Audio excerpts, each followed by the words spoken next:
Yeah, good evening.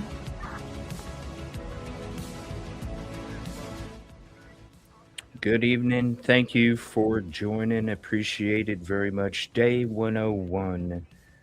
Nancy Guthrie is missing. We're going to be getting into Savannah's new game show that she's going to be having. Sergeant Aaron Cross with the Pima County Sheriff's Department spoke too soon on an interview with Brian Enton. Said that the family was insistent that Nancy walked off, and then a day later backs up his words and says, "Oh, I got new information." But wait a minute. I don't know, something sus there. New info about the suspect going to Mexico. Nanos says it's still not a cold case. The perp route was revealed. And the interesting thing is that the perp route that was given to the police was from Annie. So, perp route revealed. More talk about Puppet Master. We've been telling you guinea pig since the first week, since that video came out. Porch guy dead. We've been saying the same thing. He was a guinea pig since the first week. Going to get into IGG limitations of the case based off the evidence that has been revealed. Human remains. It was obvious they weren't tied to the Nancy Guthrie case, but boy, did the hoopla get hooplawed. My lord. It was so obvious. You look at the bone, there's no way there would still be decomp on that bone if it was Nancy's. Let's be real. But those are the things we're going to be getting into tonight, and we're going to be listening to the lovely Maureen O'Connell that was on Brian Enton's show. Please hit the like if you haven't, subscribe if you're not. Let me know what you guys think in the comment section, and we're going to hit this quick intro real quick and get this show started. Love you guys.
I always love seeing JP Miller getting raided from the FBI. Little interview on Court TV we had there. I always love seeing that. Let's go ahead and turn the comments on. Thank you all for hopping in. Jay Gallagher, I want to say shout out to you. Let me throw this up here for you.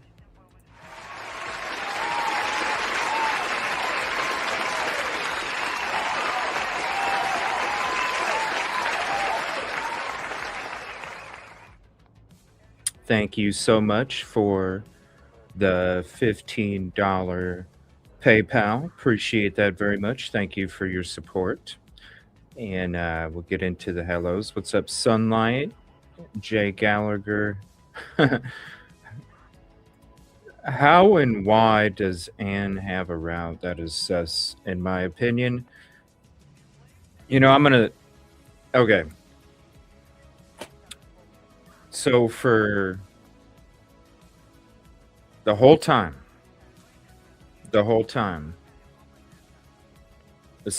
especially when people started like doxing his bandmates and stuff, especially since then, I'm like, come on, people.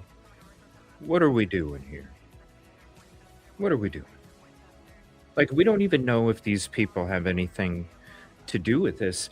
And what if that music gig was the only way for them to put food on their table for their children? Like, how can you do that to somebody? Now, if they're, if they're a person of interest, if they're a suspect, sure, of course. Did I question Luke in the very beginning when he was arrested? Damn straight I did. But then after time goes on, we broke down Luke's interview. People want to make up whatever they want to make up. It's like the thumbnail says, the realist reporting of media sources right here. We talked about it when he first got arrested. After that, then we started seeing the interviews. I was breaking down the body movements, how he was telling the truth. Like, don't you think, like, we're talking about the FBI here. Shout out to the FBI. We're talking about, we just saw what the FBI is doing with JP Miller. Come on. Like, we know the FBI is the bomb. And if the FBI doesn't have any interest in Luke, what the hell do you have interest in? Oh, clicks. Dangerous reporting. But it's the same thing. Whole time. Why are we talking about Annie and Tommaso? Why are we talking about... Does that person look like Annie? Does the person look like Tommaso? To me, no. That's why we never even did shows on Annie and Tommaso. Never. Because if they're cleared from the FBI, listen, if they're cleared from the sheriff's office, we already know. There's a lot of stuff that, yeah, it was on a Saturday. No, it was a Sunday. Like, there's so many different things. You got Kash Patel from the FBI.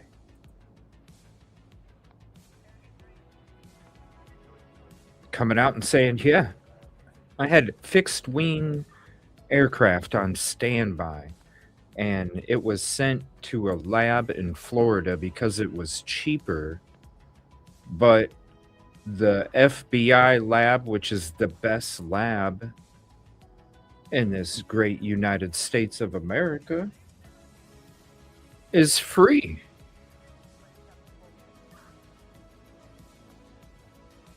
The best lab that's free, we don't send the DNA to.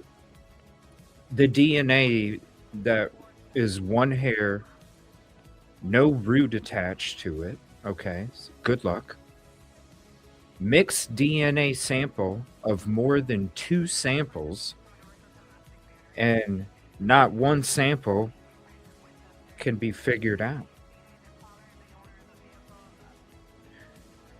Now, you can't just throw DNA in something and then test it and use the same DNA and test it again and use the same DNA and test it again. No, you have to get a new piece of DNA to test. And there's a lot of tests with DNA tests. What was left of that DNA for the best lab in the country? How are they supposed? Limitations on IgG. Idaho 4, that's its own thing. But with this evidence, man, it's crazy. But to my point, the whole time, because they're not a suspect, they're not a person of interest. So to me, I'm not going to approach it that way, even though a lot of others do. But I do have to say, Jay Gallagher, I said the same thing to myself because I heard about the perp route. Okay, heard about it. It's something that's really been discussed for a while. We just didn't know, and I didn't know, that Annie gave it to law enforcement right away. Now, I didn't know that. I knew this map was out there for a long time. To me, I'm like, they're not going to go joyriding. They're not going to go up here and over here and over here. No, they're going to take back roads. They're going to take roads that don't have security cameras on structures, that doesn't have traffic cameras, that doesn't have downtown, doesn't have a lot of lights. If somebody's going to commit this crime, they're going to take back roads. They're going to take roads less traveled. They're going to take roads that don't have structures. They're going to take roads that don't have traffic cameras. They're going to take those kind of roads. So with this perp route, it was like, okay, whatever. They're not driving that route. They're not driving that route. But when I found out today that it was Annie's and she gave it to law enforcement, I was like, whoa. How in the hell does she know? How in the hell does she know what the perp route is? It was sus. I do admit that. What's up, Lori? What's up, Caddy? Let me see. Rita. What's up, Rita? Good evening, Lisa. I want to say Happy Mother's Day. We were supposed to say it on Sunday's show. Rosie and I showed up before the show was supposed to start. We had everything ready. We were discussing the things we were going to get into for the weekly update show. By the way, Sundays, 9 a.m. Central. And we sat there for 2 hours waiting for StreamYard to not be all bugged out. And eventually we just had to get up or get out of there. But it was too late for us to do a show together at that point. But in the meantime, I did go back to an old program that I used to use, I don't know, maybe a year and a half ago or so. And so far, so good. I might be done with StreamYard. I don't know. I'm just getting really tired of the bugginess, and I apologize to you guys for all the technical issues that it does bring with the show. But I've been doing some testing at the lounge, so if you're not subbed up at the lounge, go sub up to EvilleCJ's lounge. You can let me know what you think about the video and audio quality, and we'll see. We might be switching to that in the future. Good evening, Sunlight. Let me see here. Thank you. Ticket number 7. Thank you, Caddy. Miriam, what's up? What's up? Excuse me. I'm actually feeling a lot better today. It's like the first time in weeks that I haven't had sinuses, runny nose, stuffiness. slamming headache, migraines, nausea. Shoot. So today I'm actually feeling better. I can't understand anyone refusing the. I can't either. You know what I mean? Like, if the, like he literally, Patel said he ordered agents pronto. Pronto. Ordered agents pronto. Had fixed wing aircraft ready to go to take it back to Quantico. Ready to go. Already ready to go. And they were kept out for 4 days. They were kept out for 4 days while the crime scene was shut down, opened up, shut down, opened up, shut down, opened up, while people got to leave business cards, frickin' order delivery, frickin' reporters able to walk all over the blood spots and the mat. Like, you didn't even take. Come on. Let's be honest. Let's be honest. What is the one piece of evidence besides inside the house? What is the one piece of evidence that might? I mean, think about it. You just saw the dude walk up to the camera and rip the damn thing off. He obviously stepped there before going in, and then he's not gonna bring her around the back and take her up to the front just so she can spit blood on the sidewalk. And I doubt Nancy took off running around to the front door, because we've already heard from the family that she could barely make it to the mailbox on a good day. The floor mat outside of the front door that has something of this. It's a rough floor mat. If a hair drops, it doesn't matter if it's windy, it's going to get caught.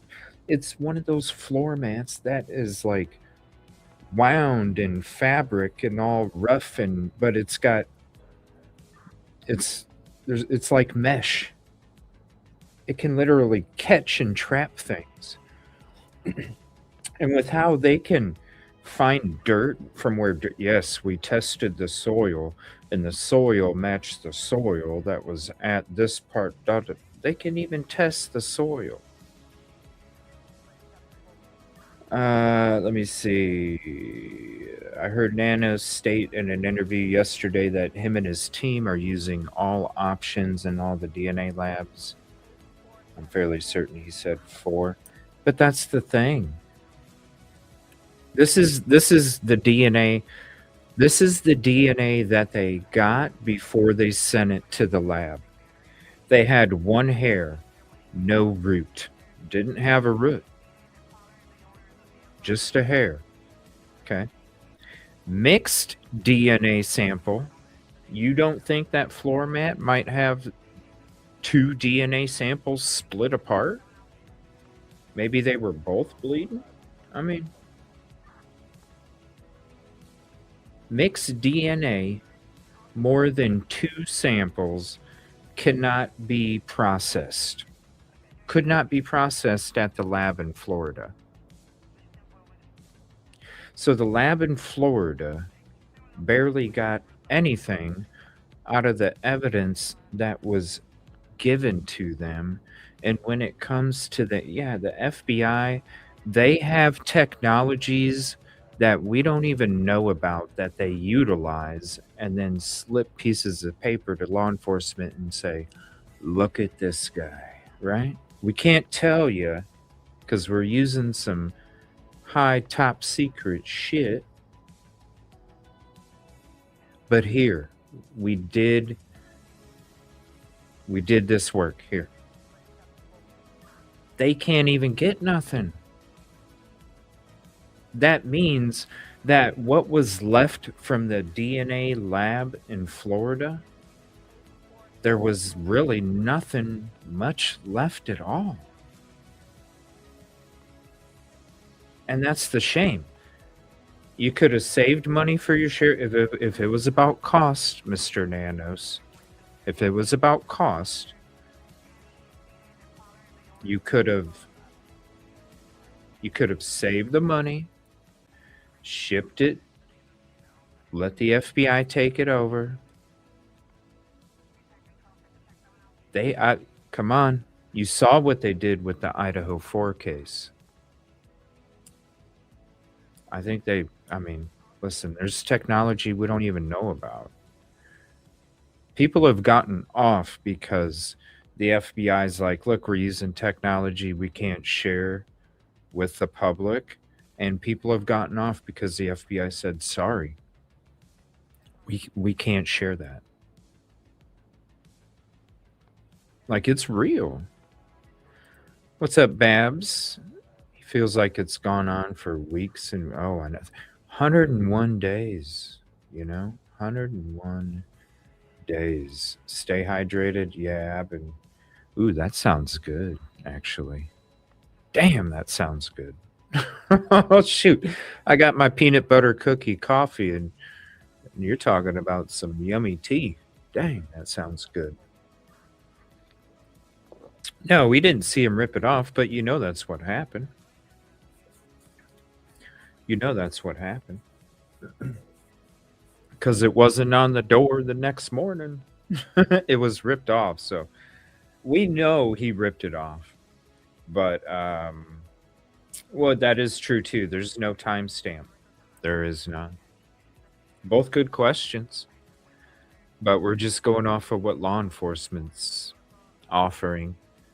And we know that they were there the night she went missing. So there was lots of mistakes. I guess that's why it said that the Pima County homicides, a lot of them were new. It's crazy. There's a lot of current and ex Pima County Sheriff Department personnel that either left or got fired, or like there was a huge overhaul. There's a huge overhaul. And I think what happened is that you can kind of see it. You can kind of see Sheriff Nanos makes decisions with emotions, and you should never ever make decisions with emotions, because you'll fuck up a lot. You really will. And if you fuck up a lot, well, then you probably know that you make decisions off of emotions. That's what it seems like. I mean, just with him, like keeping the FBI out for 4 days. You know what I'm saying? For 4 days, keeping the FBI out. And like, why? Because you had problems with them from 10 years ago? Like, is that really fair to Nancy?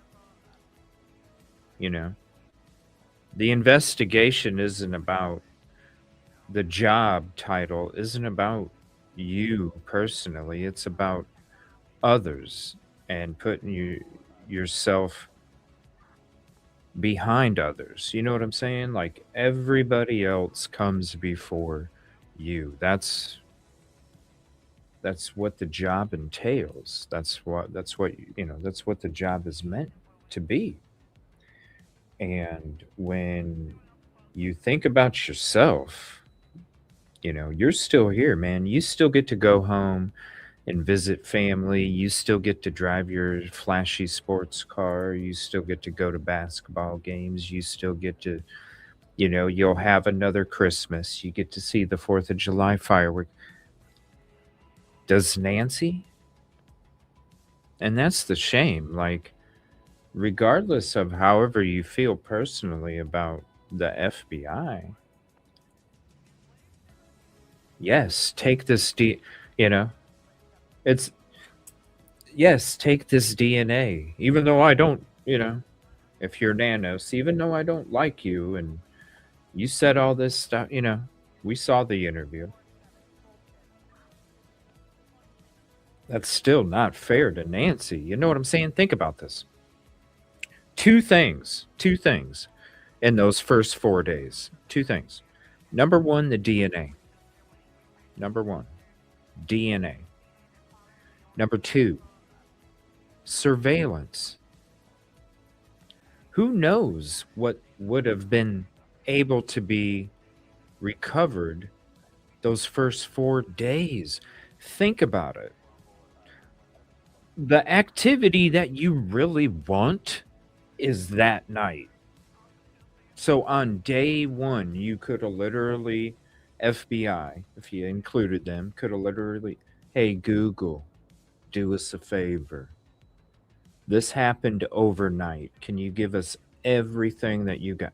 Bam! There would have been so much. It's like when that first video came out, and I told everybody, I was like, "Trust me, there's more. Trust me, there's more." Because I didn't know the FBI back in that first week. I didn't know the FBI was shut out. Didn't know. All I knew was, oh, okay, now they're releasing this to the public. There's got to be more, you guys. There's got to be more. Just wait. There's going to be more. And look what happened. That's all that was left because they couldn't get any of it until day 5. Day 5, day 6, day 7, that's when I was saying this guy's a guinea pig. He's probably dead with Nancy, and they both died February 1st. It was obvious. Just think of how much they could have got with the DNA at Quantico, and think about how much footage they might have been able to recover if they were literally available to do whatever that first day. And that's the shame. That is the shame. I think what people aren't aware of is how much processing can, yes, and you got to think not only the processing but the tests. There is, oh my gosh, there is so many tests that are involved with DNA and IgG. Thousands and thousands and thousands and thousands of tests. I mean, and you can't retest tested DNA. You have to get new DNA to do the new test. And that's just to come up with one conclusion. The FBI can do amazing things, but they can't create miracles. And when another lab soaks up all the DNA for their own testing that isn't able to come up with any conclusions, and the FBI is handed scraps of barely anything that's worth anything, and they're expected to make a miracle, we live in real life. Just think, day one, if they would have had those two things, day one. No, I meant this cold, or yeah, I've had, I don't know, it's been something. It's been something. What's up, Melissa Wildcard? How are you? Hopefully you're doing good. If you're enjoying the live stream, help us reach more people. Make sure to drop a like, subscribe, comment, share this out to your socials and friends. We do appreciate you. His past behavior problems have, yeah, that too. I mean, come on. When you see all of the times that he was suspended, and the reasons for it, you're like, holy shit, dude, how are you a sheriff? How are you a sheriff? Especially with the brutality stuff. It's like, whoa, bro. And really, and like I said earlier, makes decisions off of emotions. Look at the whole list of all of the stuff that he's been in trouble for. Look at it. A decision based off emotion. A decision based off a decision based off it's all the way down. based off emotion. Nah. I This is the thing. I've heard Sheriff Nanos lie. There's been times he said one thing and it's actually something else. I highly doubt Cash Patel. Because listen, Cash Patel is not going to sit down for an interview and make up shit that they were shut out for 4 days. Because that can ruin his career. We're talking about the director of the FBI. And literally, a comment about Nancy Guthrie's case, if it's not true and he's making it up, can literally end his career. The FBI director. That's when I said to myself, okay, if the FBI director is saying this,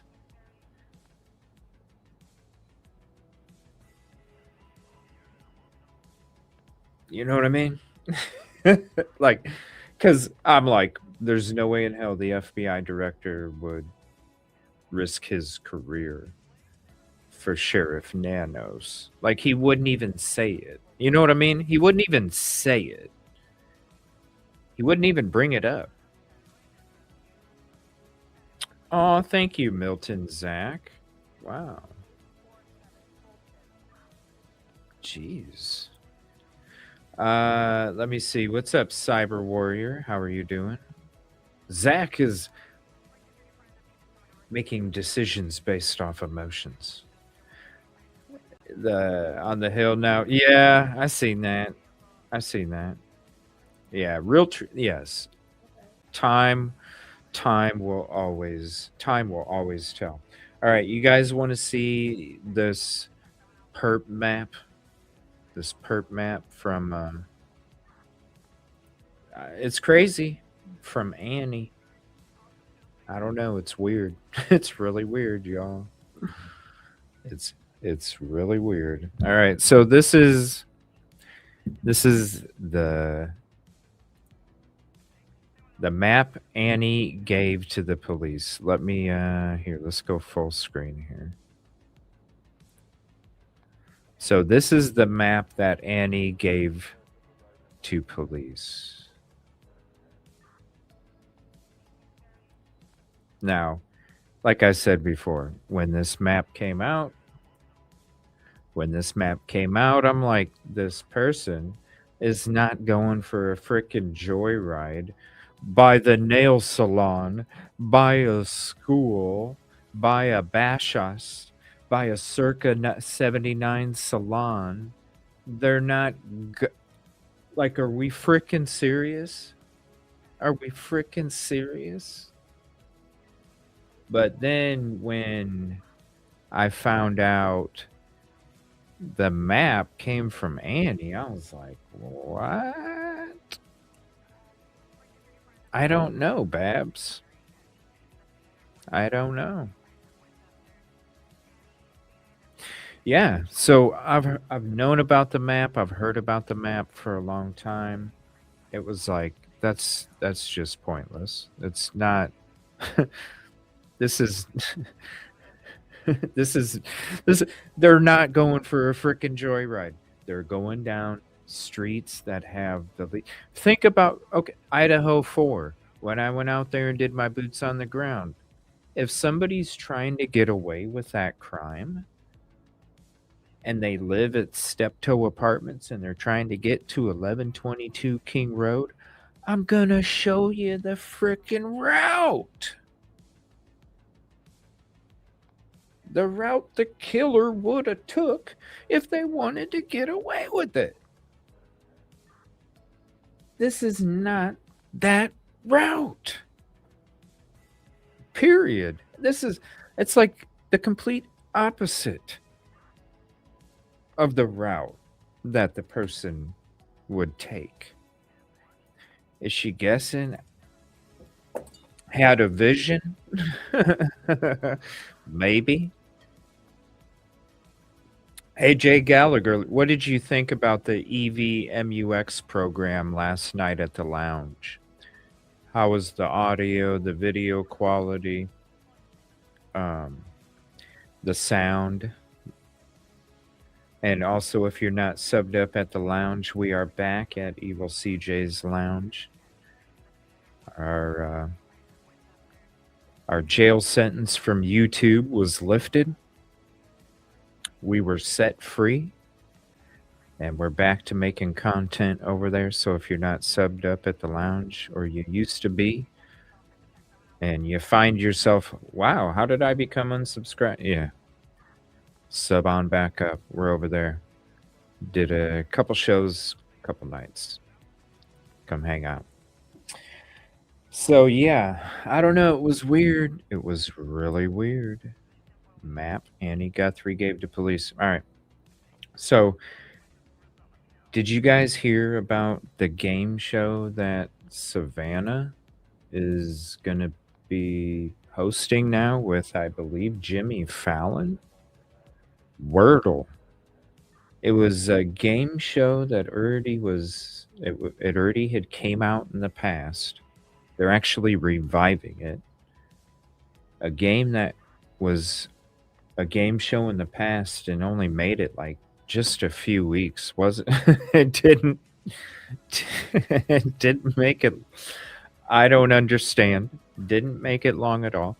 The Today Show, heard the reports about the Today Show. They were a little disappointed that they didn't get the views that they were expecting with Savannah's return to the Today Show.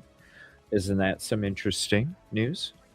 The Today Show was a little disappointed with the lack of views and viewership that they got on Savannah's first few days back. Crazy.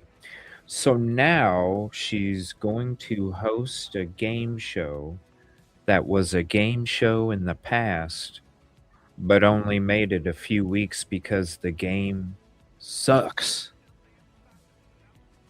So were they trying to use the like, do you see what I'm saying? If they're upset that they didn't get the viewership that they were expecting with her first few days back, doesn't that kind of sound like, there's a game show that she's going to host. It's a game show that was a game show a long time ago, and it got shut down, canceled after just a few episodes because it sucks. And so, hey, let's try and revive this game show and use some of the. Are they like pimping her out because of the attention that she gets because her mother is missing? How effed up is that? So I don't know about this game show. I don't know. If any of you watch it, let me know. Reach out to me. Let me know what it's like. I don't know. What do you guys think about this game show? It's just wild. Let me see. CJ, you got me totally hooked on this pool game. Oh, you've been playing. Oh, I bet you're like crazy good. I hop on once in a while.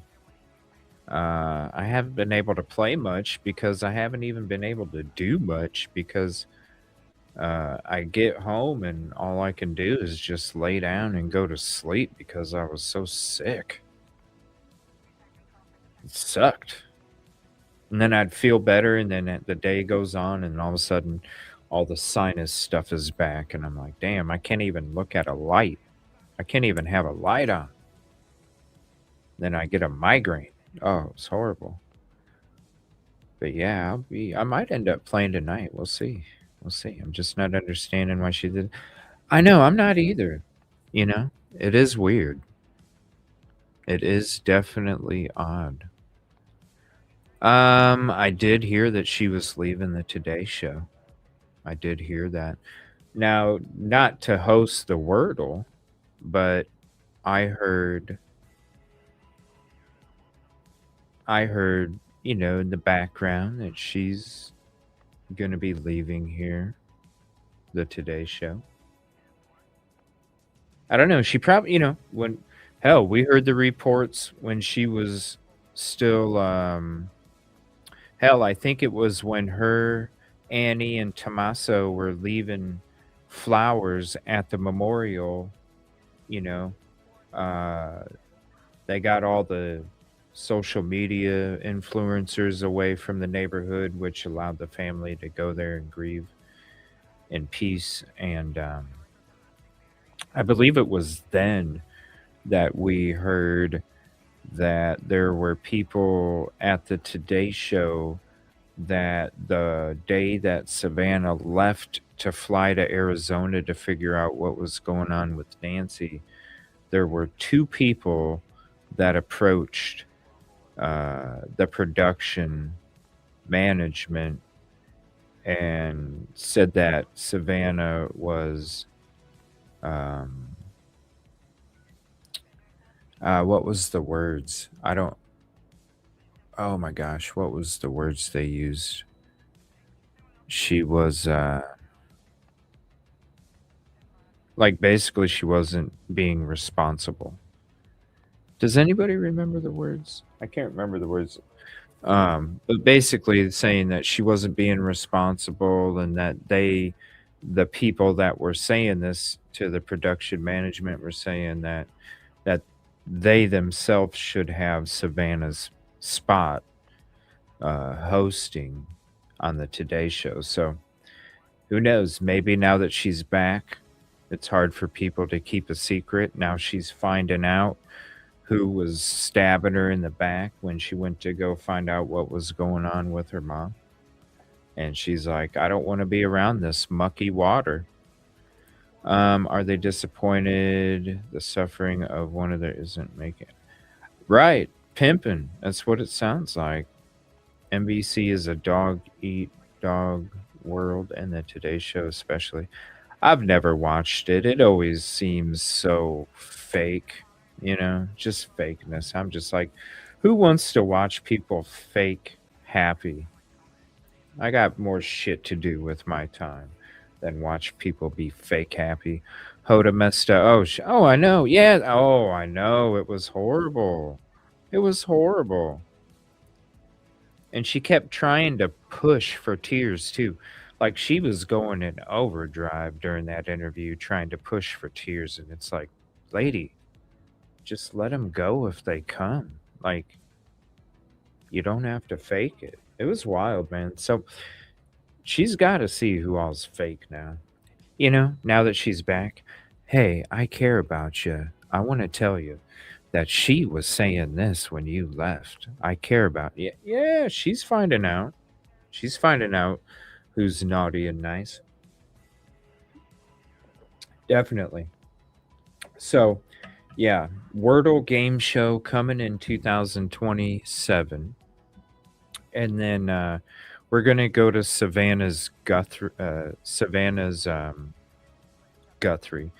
Savannah's Instagram. She had a beautiful tribute to her mother on Mother's Day. And you can hear Nancy say some words, and it's just like, you see the video. We've been used to seeing just photos of Nancy most of the time, and she put out this post on Instagram for Mother's Day. We were going to show it on our Mother's Day show, but StreamYard wasn't allowing us to go live. And it was really heartfelt too, because it's like, oh, you get to see the video of her, you get to hear her talk a couple times. It was very sweet. And, I think if you haven't been able to see it because you don't have Instagram, or maybe you just haven't came across it, we'll go ahead and play it so you can check it out. It's a very sweet video. Since we didn't get to say Happy Mother's Day to everybody, thank you to all the mothers out there. Happy Mother's Day, even though it's a couple days late. Also, a lot to talk about with that David case. Rosie and I did a show on that this weekend. We're going to be doing another one coming up. And oh my gosh, there's so much to talk about now. One of Celeste's friends is coming out saying Celeste was pregnant. Celeste was pregnant. All right, so we're going to check that out. We're going to listen to Pima County supervisors are ready to review Sheriff Nanos's answers. And then we're going to go into the episode where they talk about what I'm showing right here, the map that Annie Guthrie gave to police. And then we're going to listen to Brian Enton, Sergeant Aaron Cross. I don't know what the hell happened. All of a sudden you got new info and now you're coming out. Oh, sorry, I didn't mean to say that. Man, you know how their family felt when you came out over these. That video got like 250,000 freaking views, Sergeant Aaron Cross, when you said that the family insisted that she walked out. Pinning it on the family, bro. When it was the sheriff's department that was the one that was headstrong about Nancy walking out. So wrong, man. The family keeps getting victimized from the people that are supposed to be the ones that protect them. Can you imagine what she's being told in there? Oh yeah. Oh yeah. I mean, especially people that really care about her, like, look, you know I love you like a sister, whatever. Look, this person over here, don't say nothing, but this person over here was saying this and this and this when you were gone. Guarantee it. Guarantee if they're that damn close, like you see, they're all like lovey-dovey. If they're that damn close, you know she's finding out who was stabbing her in the back. Shows like The View and all these productions. Okay, yeah, same here. All right, let's check out these videos and then we're going to get into that map. How in the hell? Why was that given to police right away from Annie, you know? All right, here we go. Let's see, what is this? Coffee? CBS, The Daily Brew. All right, well, welcome to the Daily Brew. In today's show, host Savannah Guthrie taking her love of Wordle from the couch to primetime television. Are we Wordle fans? Love Wordle. The craze was happening, a few years ago. Every once in a while, though, I'll still hop on and I'll do my Wordle for the day. It's fun. All right, you're not daily anymore, but like not daily anymore. Every once in a while, I'll hop on and do it, and Every once in a while, I'll hop on and do it. Who plays Wordle? Type 1 if you play Wordle. Don't type anything if you don't. I've never played it. I've seen it on an app. I don't give a shit. I mean, Wordle? Not $25,000, $100,000 pyramid, not Wordle. Does anyone else know why that guy even did an interview? He was not involved in it and everything. It was his opinion. Because he's probably... So, let me put this back up here. So, he was probably one of Brian Enton's sources. And now that everything's kind of blown over, yeah, I'll go ahead and show up on camera now. Okay? So, I'm going to be honest with you. Okay? I'm going to be honest with you. I'm kind of wondering if I need to question Brian Enton's reporting on this case too. Now, I never questioned anything else ever. Shout out Brian Enton. He does a great job. But when it came to the Idaho 4, it's obvious that he got too close to a particular family and it sways your openness. So with this guy that he had on, Sergeant Aaron Cross from the Pima County Sheriff's Department, he works there. said on his show that got 255,000 views a couple days ago, just a couple days ago. It only been out for a couple days. And he says the family were the ones that were saying, no, she walked out.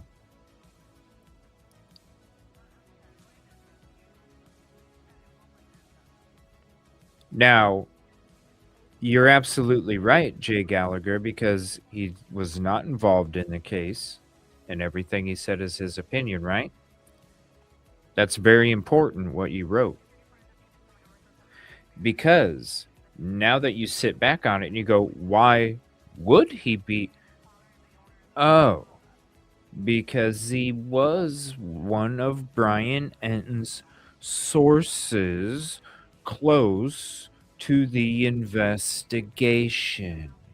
Now, think about all the other shows, because this guy came out yesterday and said, sorry, I got new information. I talked to the guys and I got new information. In fact, no, they did not say that. So now think about all of the other shows that he has done on this case, and he's given you information from sources close to the investigation, and we've all ran with it. You see what I'm saying here? So if this guy's going to say this, and he wasn't held in check until everything was aired, then all of a sudden, oh shit, I'm getting blowback. I got new info, you guys. I got new info. I made a mistake. Think about all the other times he gave information to Enton. Enton then did a show on it, and there was no being held in check, because how are you going to say, Brian Enton, and why would that guy be in the position to be held in check if none of it was public except through Brian Enton, which nobody can hold Brian Enton in check with it because we aren't talking to the source that's close to the investigation. But now that a source that is close to the investigation has been made public, and the first time that they're on the show publicly, they make a humongous error in judgment and opinion and even speaking. Now I have to sit back and go, whoa, out of all of these shows, if they weren't on camera saying it themselves, and you're saying you got this from sources close to the investigation, is it just another opinion from Sergeant Aaron Cross? We just didn't know it was from Sergeant Aaron Cross. And now that we know the kind of fumbaloos that Sergeant Aaron Cross is liable to commit, yikes. Can you imagine how upset that made the family when they had somebody go, hey, there's they had a friend, hey, Savannah, yeah, there's some guy that works for the Pima County Sheriff's Office, and he's saying that you and your family were the ones that were pushing that your mom just walked away. Yikes. That's a warpath. I never heard of the game show either. Never did. Oh, man. But at the same time, there's always been something. I mean, I've always... The only time I've ever side-eyed was towards the end of the Idaho 4. when you're out there working with families, and I work with families, and I've almost gotten too close to some of them. It's hard not to. You know what I mean? It's hard not to, because it's a lot of emotional things that you're trying to help their loved one that's a victim of whatever we're working on. And so there's always emotion, but he got too close to a particular family, and there's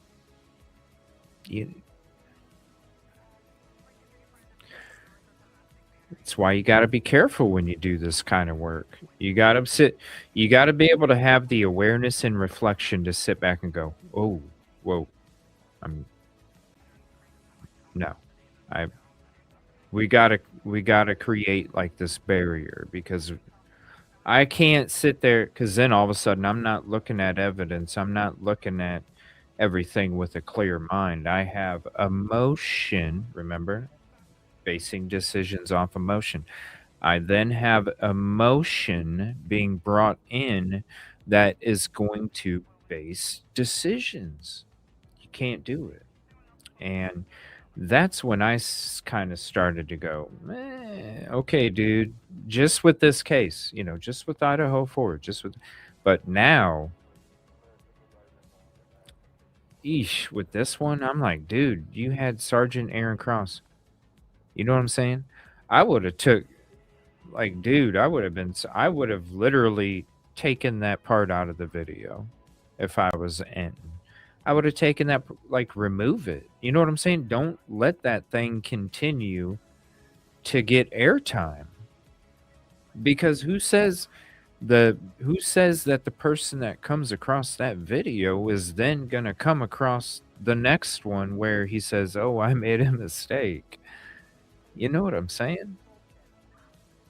So then the family is going to get, you're going to have people, well, the family said this, and it's like, dude, no, I can't. A lot of confusion. Rumors was suspicious. Yeah. It does. And it affects you. Exactly. So yeah, this new game show. Come on now. This new game show. All right, let me get to the next video here. Now, this is, let me share this. This is Savannah's post on Instagram to her mom for Mother's Day, and it was very sweet. So I'll share the link so you guys can have it, and then you can check it out. Smile, mommy.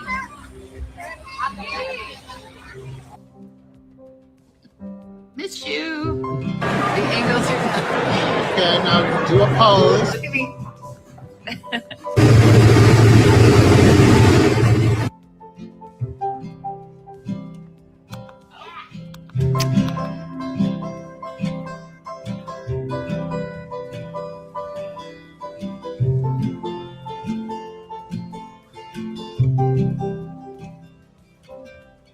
Lost and weary traveler, searching for the way to go. Smile, mommy.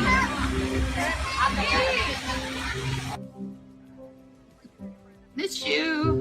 The angles are Okay, now do a pose. Look at me.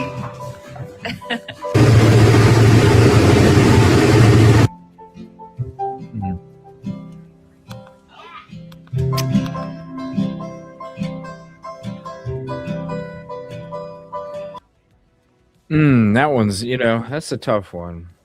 That's a tough one for sure. Yeah. And then, you hear her say, "Miss you." Oh, that's got to be tough. Definitely tough.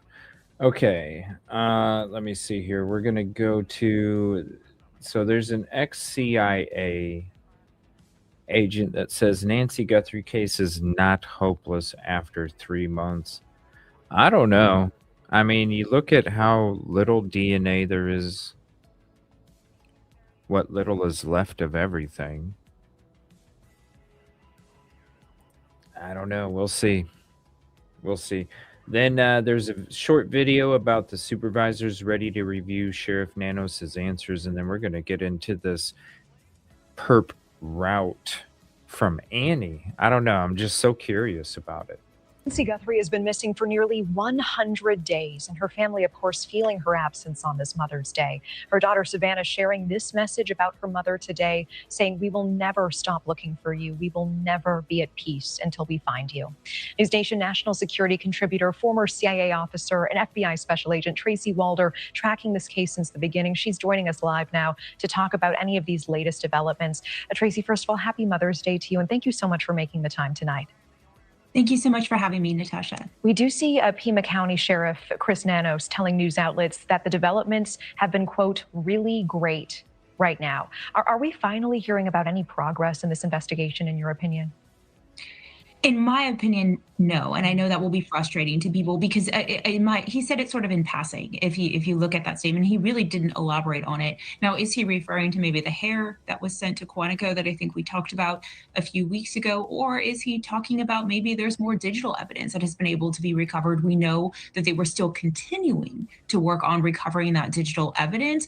They just didn't feel that it was promising to do so. There's like that. It makes. That's why would it's so obvious that's not the case. It's so obvious that's not the case. Why even the saying stuff you don't even have to say? It doesn't make sense. There's so much of it. But he didn't elaborate, so it's hard to know if he really meant what he said. And let's talk about Savannah Guthrie's words on social media today. One can only imagine what this is like for her and her family. She says, "We need help." She says somebody knows something that can make a difference here. It has been 98 days. It is staggering with the best minds on this case since Nancy Guthrie vanished from her home in Arizona. Is there hope that she can be found at this point? I think there's always hope that she can be found. And I don't want to say that that would never happen. I think what is, surprising to most people is that in this day and age, particularly with the copious amount of digital surveillance that we have, the fact that absolutely nothing has surfaced, not even a license plate of vehicles coming in and out of where her street was, nothing has surfaced, I think makes people feel that this is probably hopeless. I don't think it's hopeless, and that I do hope that at some point she will be recovered. And I agree with what Savannah Guthrie said, that someone does know something, and it's just a question of if someone will ever come forward. I do want to switch gears tonight and talk about the hantavirus as well. We just got confirmed in the last 20 minutes or so. We know within the hour, 17 Americans will be back stateside. They're on a plane right now. They get to choose whether to quarantine in Nebraska after being on that cruise ship or to go home and... All right.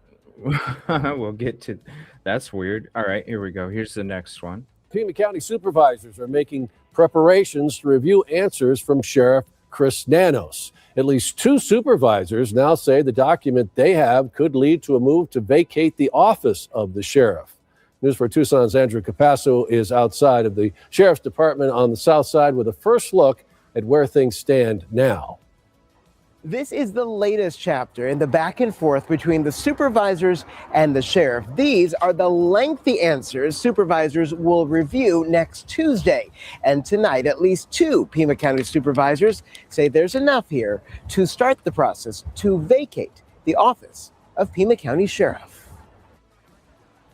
The answers to questions range from the time Sheriff Chris Nanos spent with El Paso Police to the work here with ICE and treatment of political opponents. All of this goes under the microscope with these supervisors behind closed doors Tuesday. And now, days before that meeting, both supervisors Matt Hines and Steve Christie say they support any way to remove Sheriff Nanos from the office. But not everyone on this board may feel that way. Does indeed potentially open up the opportunity to take further action. That action is not something I can do alone. This is something the board will have to discuss. Tonight, while Hines and Christie support it, Rex Scott and Andres Cano say they have no comment. I didn't hear back yet from Jen Allen. This is really unprecedented stuff, right? No county officer has ever been removed using this statute. It's been on the books since the 1870s, before Arizona was a state. It lets supervisors require reports from county officers and potentially remove them for noncompliance, something Hines says the sheriff did by not providing these under oath.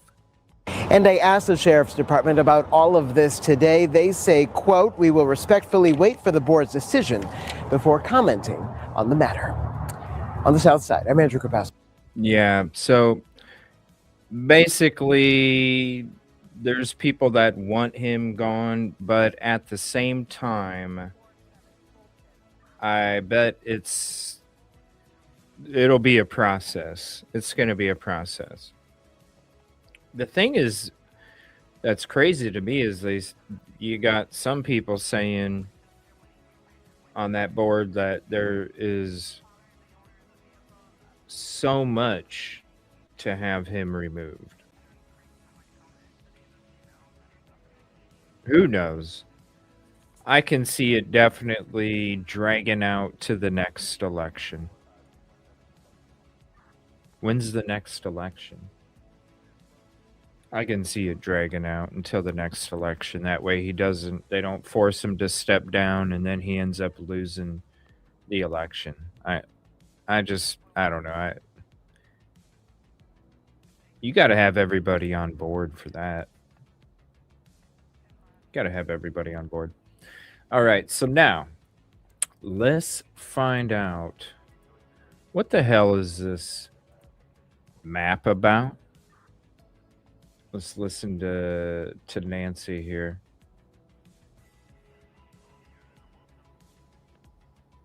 Wait, hold on, wait a minute.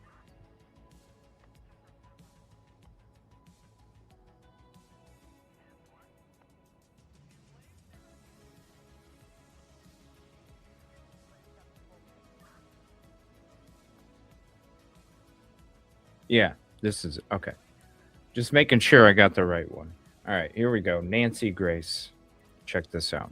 She's the author of a brand new book, Swans Don't Swim in a Sewer, Solving the Cold Case of the Flint River Killer's Daughter. Amazing book, by the way. Cheryl McCollum, thank you for being with us. We have reason to believe that if you know, when you don't know a horse, Cheryl McCollum, you look at his track record.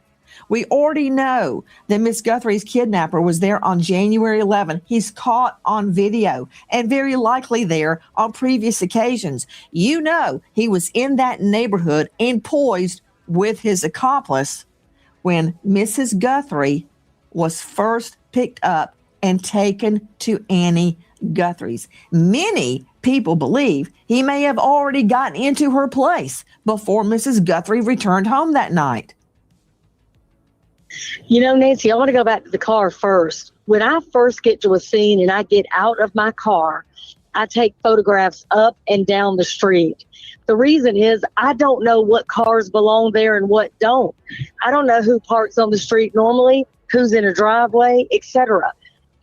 Plus, you can see surveillance. Oh, wait, this had surveillance. This didn't. You capture time in a bottle.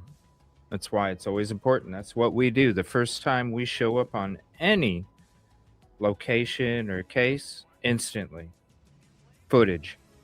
Right away. Footage sweep. Footage sweep. Drone, vehicle, foot, water, footage sweep. That way we capture the time. We can always go back to it if we need to. We can go back with that Tesla video and see if there's somebody parked on the side of the road, if there's somebody parked in a driveway that doesn't. Yeah, there's somebody that's parked back over here because when we did our video edits back in middle of February, you could see somebody walking from here over to here and then standing right by this tree. So as he's walking up here and doing all this, you see that person walking on the driveway and then standing right here. That's why when this person comes back out of the porch and flashes his lights and looks over here a few times because he's making sure that the dude knows it's go time.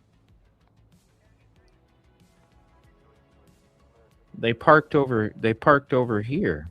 That's where their car would have been hidden from anybody even driving. Perfect spot. Perfect spot. The reason they took this camera is because, number one, that's an exit. You want to make sure you don't have it recorded, whatever's going to happen as you leave. And also, at the same time, what if you do have to drive this way and then they see the make and model of the car? Take the camera, rip it off the wall. That way, if you do walk out this way, it's not recorded. If you do have to leave this way, it's not recorded. You already have it in your pocket. Belong. This person we know cased out her home before. You already mentioned the 11th. We think, again on the 20-something and then on the 30th. This person cased it. They knew her, comings and goings. They knew what she looked like. On this night, they, I believe, were laying in wait. I think they know exactly. Yeah, because Sunday night, it's like I said back then too. What's the most predictable night of somebody's routine? They might have a basketball game on Tuesday. They might have Jimmy over on Thursday. They might. But on Sundays, everybody typically does the same thing on a Sunday at the same times. And when you're talking about an old lady that is known to leave her doors unlocked,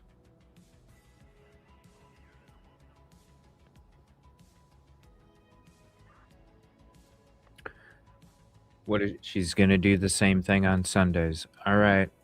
It's like when I broke down the crime and how it happened. They came out there earlier, even earlier that night that they took her. They came out early, scoped it out, made sure everything's cool. Now, since the doors were unlocked, they probably went inside, made sure a couple windows were unlocked just in case she locks the door when she goes to bed.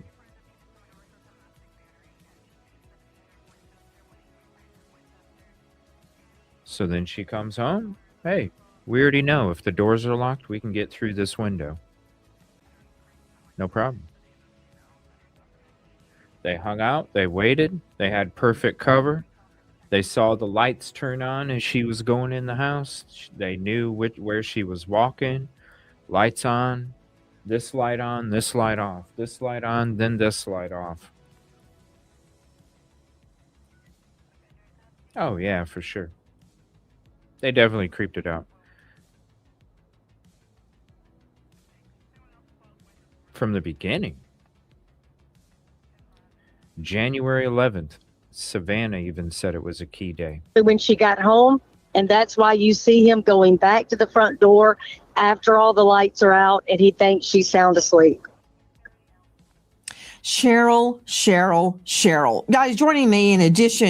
Well, plus he's going to test. I'm going to hit the button. Let's see if anybody responds. I'm going to hit the button. Let's see if anybody comes over. Let's see if cops drive by. Let's see. I'm going to test it. So when that person walks up, this is why he was signaling to the other perp in the background that we exposed in the first week and a half of this case happening.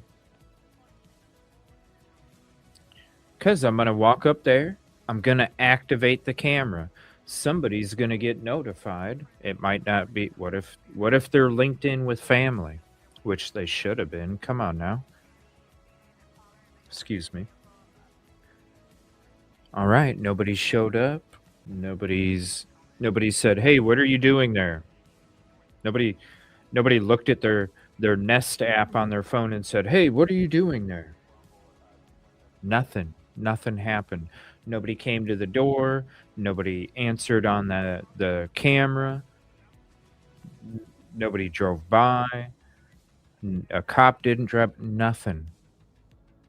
Comes back out. Hey, we're good.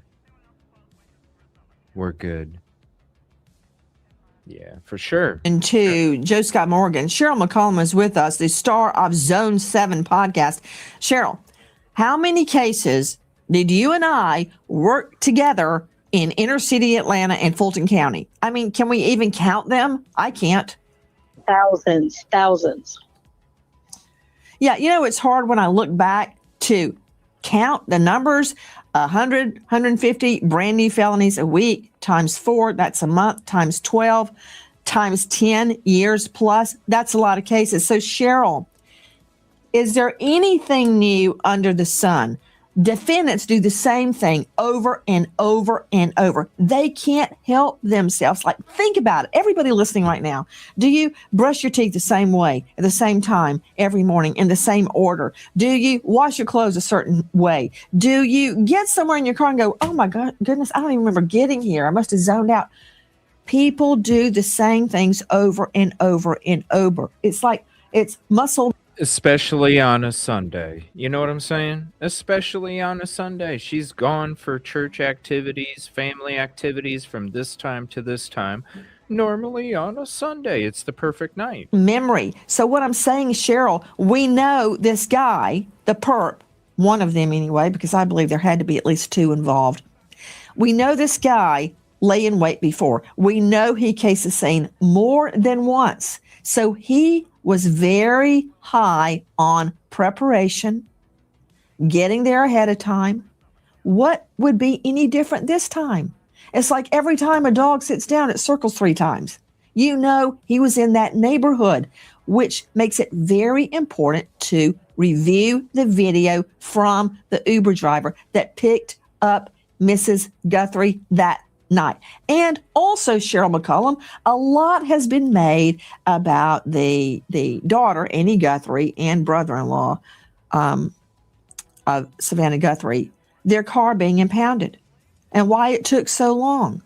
How do I know it didn't have 360 nav, just like a Tesla?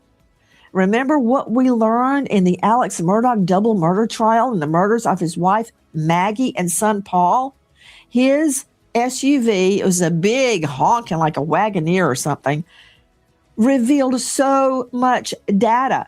When he took off from the crime scene that night, scratching off, when he slowed down his vehicle, let the passenger window down electronically, yes, the black box of his car showed that, threw out Maggie's cell phone and then scratched off to hide out at his mother's house. Remember all that? So much we can learn. So Cheryl, yeah. So while their vehicle was in impound, how do I know they weren't looking at that? They should have been. They not only should be looking at any type of data that could come from the car, whether it's video or from the black box. Did that car move after 9 o'clock? They would know that. And that's why it's critical when you're ruling people in and ruling them out. Go through all of it in order to truly rule somebody out. The data from that phone, the data from the car, it's going to tell the story. That's not something they can manipulate. The Uber driver the same way. If he were to put his phone on airplane mode, that black box in that car is still operational and still telling us whether it's rolling forward, in park, the trunk opens, the passenger door opens, we will know all of it. Back to you, Joe Scott Morgan, you and I believe Cheryl and Fitz were talking at the very, very beginning when Miss Guthrie went missing about the importance, the critical nature of vehicles in this case. And now it's coming true. Yeah, we absolutely were, because she's dependent, I think, to a great degree upon people moving her about. And so our vehicles are so tied to what our identity is and how we move about, and also where we are at any given time. So I think that this could be one of the keys that's going to unlock this. We can talk about physical evidence all you want to, but the big piece to this is her movement, because that's essential, Nancy. And one of the big questions we've always had, How did she get into the house, out of the house? Was she conveyed in any way? What's being implied here? So all of the actors that at least the police have revealed to this point are going to play a role in this, trying to create this timeline. And hopefully, Nancy, and it's rather grim, but where is she? I think is a big part to this as well. And that's a question that we all want to know, right? We want to know who the perp is, but we want to know where she is in her current status, Nancy. Well, Okay. I got to ask you guys a serious question. I don't know. I've been saying since the first week and a half, I've been saying that Nancy didn't make it past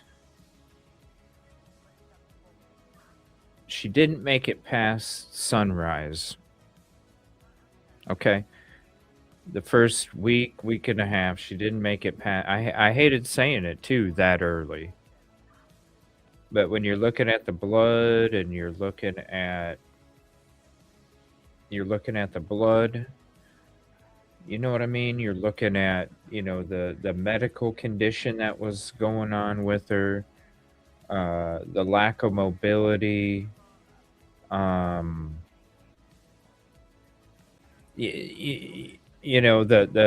how she wasn't worth very much to these people, considering the amount of DNA that would have been happening in their vehicle. How unexpected it would have been, not planned for. So therefore, you're like, fuck it, who cares? Just, we gotta get, I don't even want to say it, but the first week and a half, even though it hurt me saying it, I'm like, look, she didn't make it past this first sunrise because, with that amount of blood loss, the medications that she was on, the age, all of that stuff, just everything combined, it was like, it would have been too much for these people. If they're showing up and guinea pig is like all nonchalant in front of the frickin' camera, right? They weren't, you walk up to the camera, you're like, oh, there's a camera. And then you turn around to go get some flowers to then go cover up the camera. Don't you think you would have grabbed them as you walked up to the camera instead of going up to the camera and then turning back around to get the flowers, right? Like, even that small prepared. And, oh, there's a live meeting to vote. Oh, shoot, on Sheriff Nanos. We're going to pivot here in a second. Whoa. Hold on a minute. First, Fox 10 Phoenix. Holy hell. Hold on. We're going to skip to this map. It looks like, here, I'm going to go live so you could see it here. So there's going to be a live vote for Sheriff Nanos here. Hold on a minute. We get to see it. It's going to be televised. Yeah. A live meeting. Yeah. I got it right now. Holy shit. That's crazy. So I'm going to show you the live feed. It looks like they're just waiting to get everything set up. Let me go to that right now so you can see it, and we'll get everything set. Oh, here it is right here. Whoa, this is wild. Okay, their audio was horrible. Holy hell. Breaking news.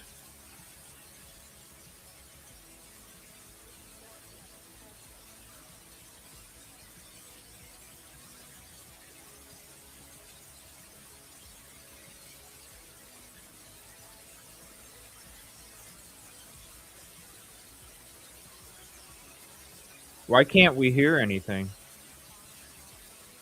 Hold on.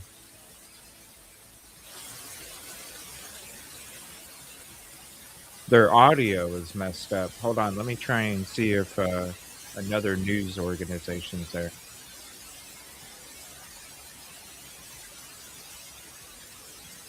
Holy crap.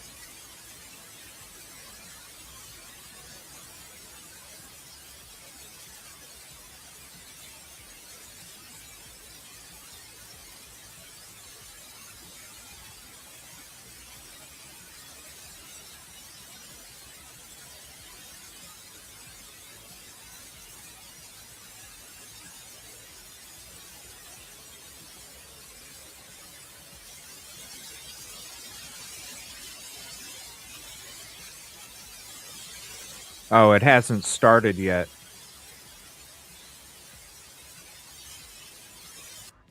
Wait a minute. Oh, hold on.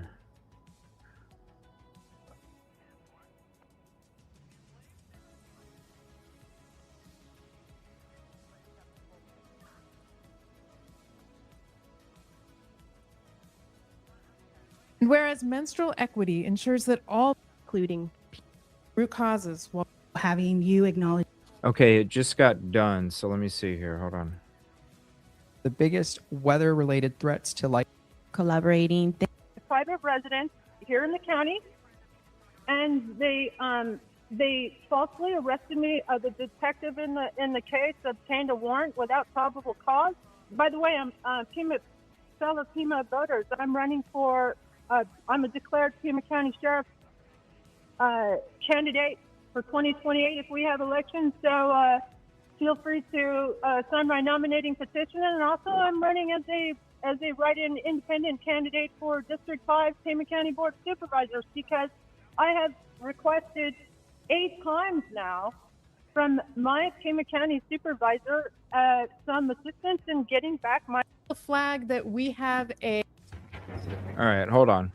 So this was live and it just ended. So we are going to move on now to call to the public. I will flag that we have a time certain item at 6 o'clock, presentation from the State Auditor General. So we will be pausing call to the public for that 6 o'clock time certain, and then resuming call to the public until we get through it. We have 10 speakers. I am going to first read the rules, the guidelines for call to the public, and then I will we'll start out actually then with telephonic speaker. So guidelines. Citizens attending the meeting shall observe rules of propriety, decorum, and good conduct. Any person making personal, impertinent, or slanderous remarks, or who becomes boisterous while addressing the board, may be removed by the sergeant at arms if directed by the chair. Such person may be barred from further audience. Yeah, it says meeting now, vote to discipline Sheriff Nanos, Fox 10 Phoenix. Yeah. Before the board. Unauthorized remarks from the audience, stamping of feet, whistling, yells, and similar demonstrations shall not be permitted by the Yeah, vote to discipline Sheriff Nanos, Fox 10 Phoenix. chair, who may direct offenders from the hearing room. We have first 3 speakers, and I'll ask if you are speaker 2 and 3 to please come up to the front. The row is reserved for seat reserved. Please come up front so we can move through quickly. Because we have less than 20 speakers signed up, each speaker gets 3 minutes. So our first speaker will be Trista DiGenova, who is on the phone, and then our second speaker is Patricia. Starts with a B and maybe an A, and I apologize, I can't read the last name. Maybe. Thank you. Perfectly said. Then our third speaker will be Corey Stevens. So is Trista on the line? Yes, I am. Can you hear me? Yes, please continue. And you have 3 minutes. Okay, great. Okay, thank you. Hi, board. My name is Trista DiGenova, and I grew up here in Tucson, and I spent a lot of years abroad. I studied at Oxford University and Taipei Medical University and UC Berkeley. public health researcher, and I came back to America when my mother died in 2014 as a result of what should have been a routine welfare check. But the Pima County Sheriff's Department did it in the middle of the night, and it literally scared my mother to death. That was in 2014, and that's why I had to come back to the United States. I was working in media and as an educator, university instructor in Taiwan for many years. And then I have had several encounters with horror stories, basically, with the Pima County Sheriff's Department. And in 2023, they carried out an highly illegal home invasion with upwards of 60 officers on my private residence here in the county. And they falsely arrested me. The detective in the case obtained a warrant without probable cause. By the way, I'm fellow Pima voters. I'm running for. I'm a declared Pima County Sheriff candidate for 2028 if we have elections. So feel free to sign my nominating petition. And also, I'm running as a write-in independent candidate for District 5 Pima County Board of Supervisors because I have requested 8 times now from my Pima County supervisor some assistance in getting back my service dog, which was a violation of ARS 132910, interference with a service animal, and also cruelty to him and intentional emotional distress. And at the time, I was a candidate for sheriff as well. So I'm wondering if this was something personal, and I wanted to call on the board to please look at many other very valid reasons that you should have already removed Sheriff Nanos from his position, not let alone the fact that he resides over probably the worst jail in the country with 4 times more jail deaths at Pima County Jail than Rikers Island. So, in my own personal case, he authorized this home invasion again when I was a sheriff's candidate. This was 2023, August 30, and the pack and the upwards of 60 officers on my property fabricated evidence, and they lied to the media about the condition of my animals, and they did not carry out body camera footage. They turned it off. That and is on, time.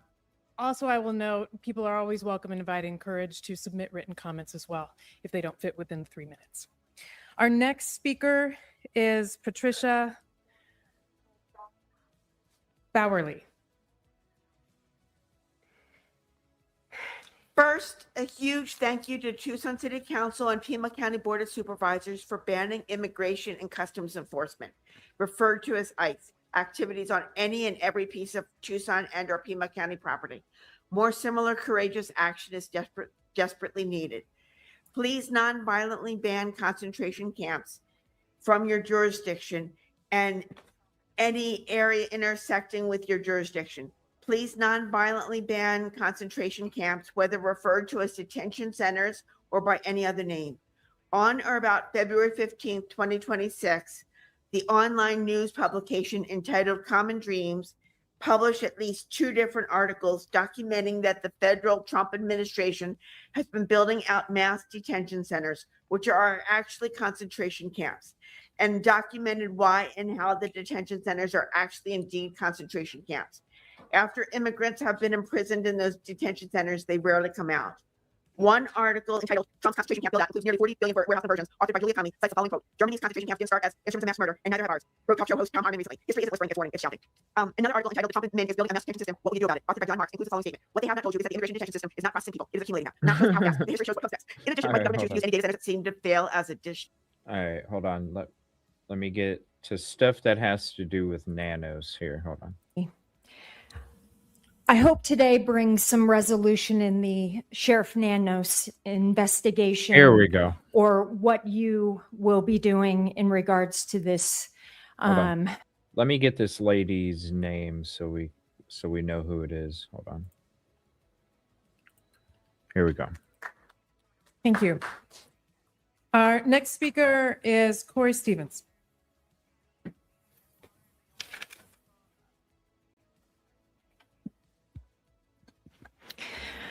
I'm speaking today about hypocrisy.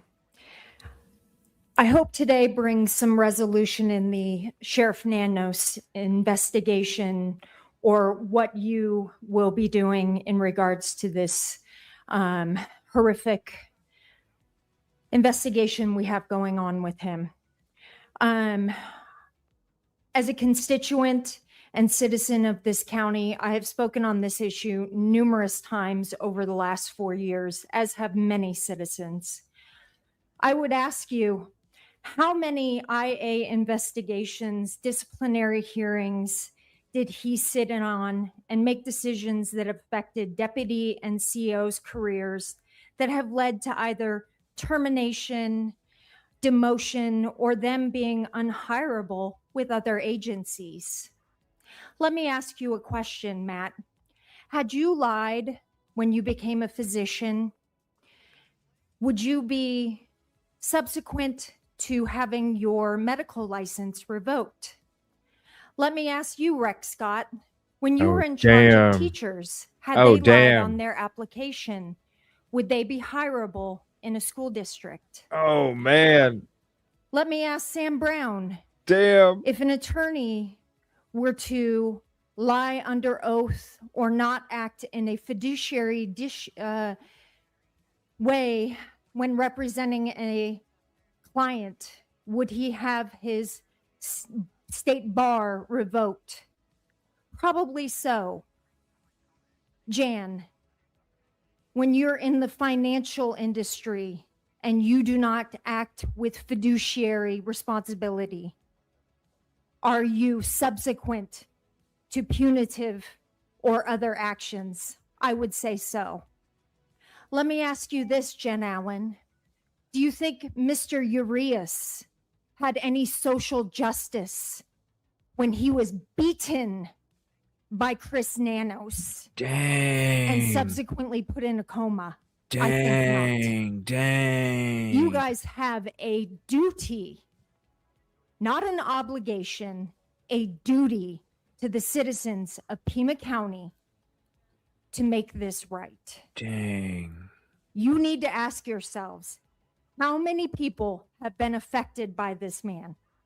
On December 11th, 2025, Nanos answered no when he was asked under oath if he had ever been suspended as a law enforcement officer.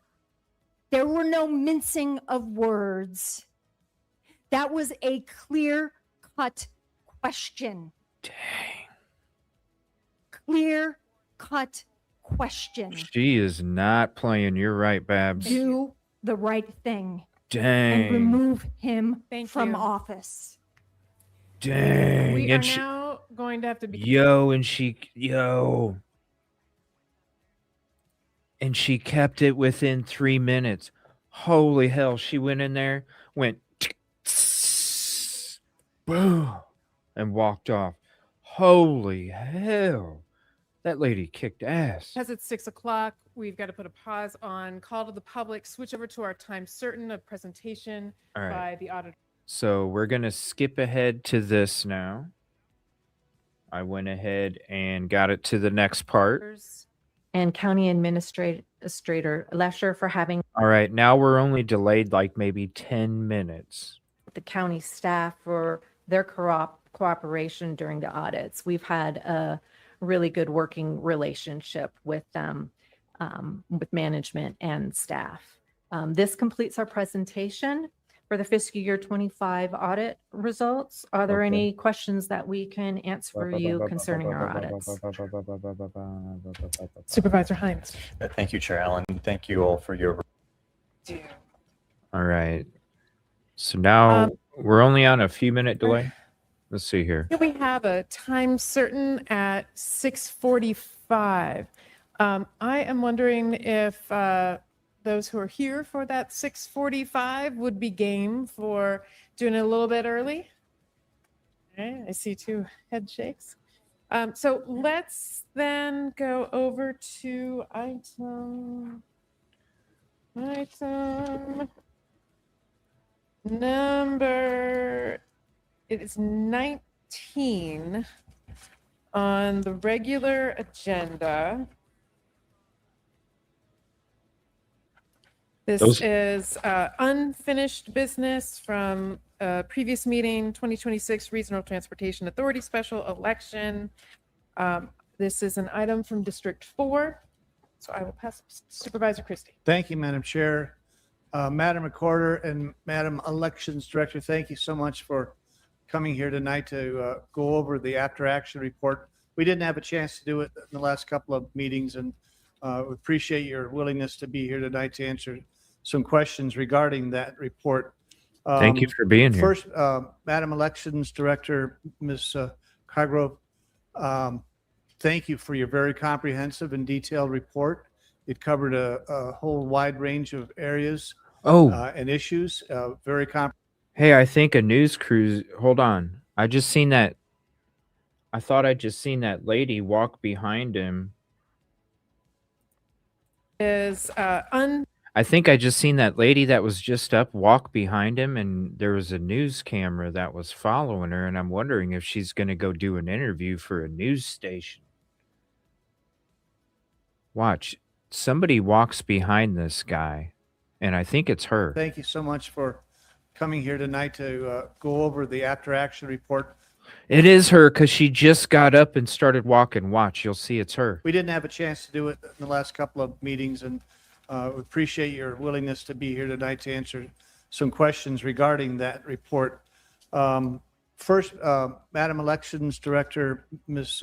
Cargrove, thank you for your very That's her. comprehensive That's her. and detailed That's her. And then watch. report. It covered a whole News crew. She's going to go do an interview for a news crew.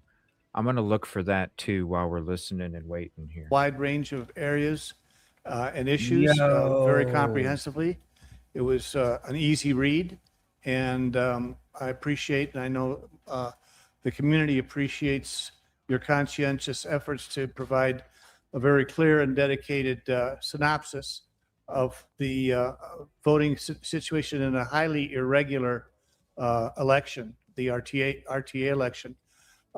Really, I only have one question for you, and that is, what do you foresee or predict or envision as any kind of... That has nothing to do. Let me see here. New approach for the upcoming primary election and any elections after that? Chair Allen, members of the board, good afternoon. Thank you for allowing me to be here to actually speak to that. So for future elections, of course, we now have our portal, citizen portal, where individuals who present propositions to the county that the county is responsible for can now have citizens provide their arguments for and against any candidate before. So that is definitely a step forward. We are actually part of that, step forward, as well as our new election reporting, highlight that new election reporting, where you can actually see the results of the county's election right immediately after you go to the state's website to see it. Of course, we'll see elections to the website. One of the major things that we have implemented so far is the ballot grouping, which I have more information, of course, how to get through this election. But so far, with the ballot grouping and having individuals come in and take a look at what we're doing, of course, anytime you look at something all the time, the audience will be saying, so you know it's the right, so we break into how to transform things into what. All right. Let's see here. All right. Let's get to the end here. At the vote center.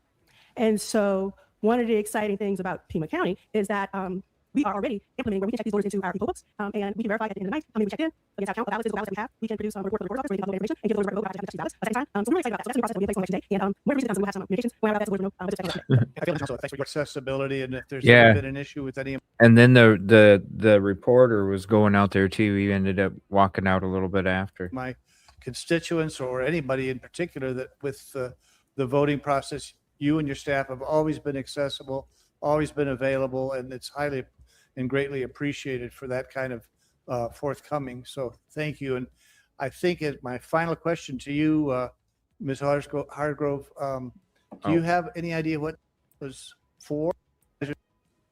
All right, we are live Never now. received any information on it, nor So did we can't approve it or skip not. ahead. But So we're live now. We can't skip ahead at all. Thank God we showed up to this a little late, because then we would have been sitting there for like 45 minutes with some weird presentation and having to wait and wait and wait and wait and wait. But they are supposed to be resuming They were taking a few of them then, and then they were going to wait, handle some more stuff, and then resume taking those.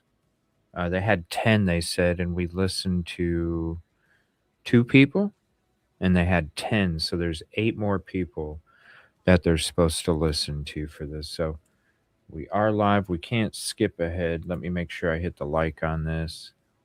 And let me see here. Let's just go ahead and skip as much as we can skip.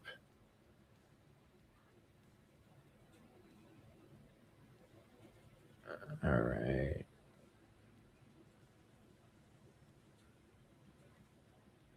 Looks like we were a few seconds behind.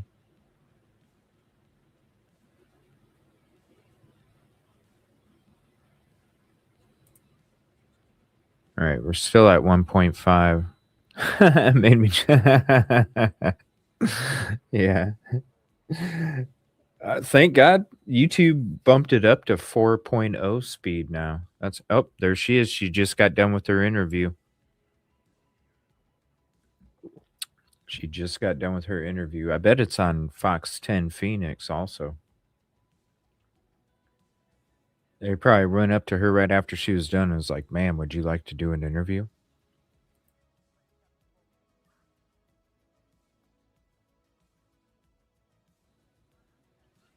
All right. You know what I'm going to do, though? What we're going to do is we're going to pause this, okay? We're going to pause this. We're going to let it play a little bit longer. I'm going to switch back to Nancy Grace. We're going to listen about this. Whoops. Oh, shit.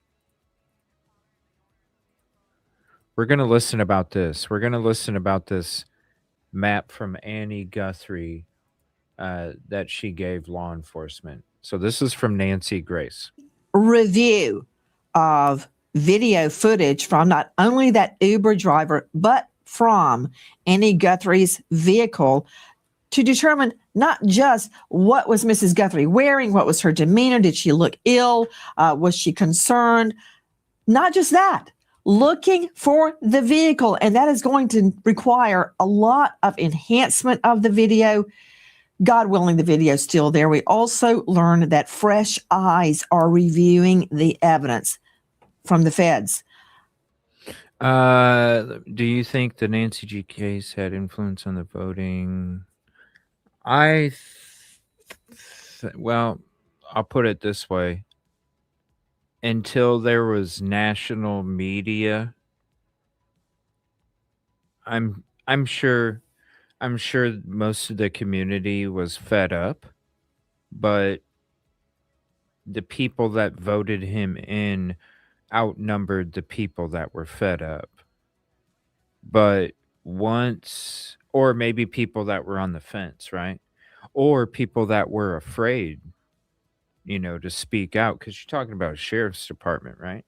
Maybe some people were afraid to speak out, and now that the fumbleoos of the investigation, and then you have ex or current officers speaking out against Nanos, maybe that is what encouraged other people that were scared to feel comfortable to come out and speak their truth. And so I definitely, was it in the works? I don't think it was necessarily in the works where it would have made a difference. And I think now that the national media, there had to be so many people that were scared to say anything, and now you have people feeling safe to come out and say something. So yeah, I definitely believe that it had influence on that. Until his career just dies. Right. I don't think enough people were fed up with him. Yeah. Or being listened to and scared. I can see, you're talking about a sheriff's department, and they can jail you for whatever. They can make up shit, right? Because who's the judge going to believe, you or a cop? So, I'm sure I'm sure people were I bet most people were scared until all this. We're just letting the hearing pause so we can skip ahead and just listen to the parts or get to the parts that refer to Nanos and not the other stuff. And in the meantime, we're going to get into it's just maybe 10 or 15 minutes or so. We're going to get into this map that Annie gave to law enforcement. It just, I don't know, it's just so weird. Not only is that video being reviewed as we go to air, we learn that Annie Guthrie herself provided the route she believes the killer used that night. See what I'm saying? Right here. The map Annie Guthrie gave to police. It's just, I don't know. It's really freaking weird, man. Let's take a look at it. Straight out to Dave Mack, Crime Stories investigative reporter. What is this? Where did it come from? This actually, Annie Guthrie was in a group chat online with neighbors and sent this map to them at the beginning of the investigation, Nancy. This was put out there early, hoping that somebody might have seen something or had video along. You see the blue map line there, that somebody along that way could look through their video. I mean, this is really an incredible source of information from Annie Guthrie coming up with what she thought was the plan or the route rather taken by on the way home. So that is so freaking, I'm sorry. This whole time, 101 days, I'm like,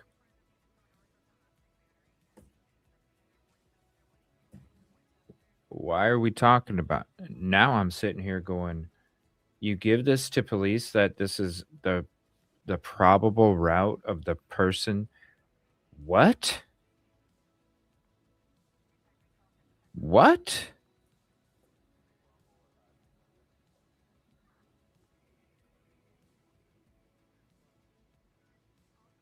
So freaking weird, man.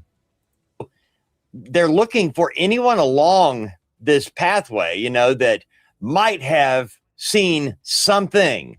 It's curious when you really get into this that she's marked different addresses along the way. It's just an incredible piece of information that Annie Guthrie offered to this group with neighbors talking about the area. You know, if this route is real, if this is the route the killer took, straight out to you, Cheryl McCollum, joining us, crime scene investigator of many years, author of a brand new book and star of They Zone didn't. 7. Okay, what do we do with it?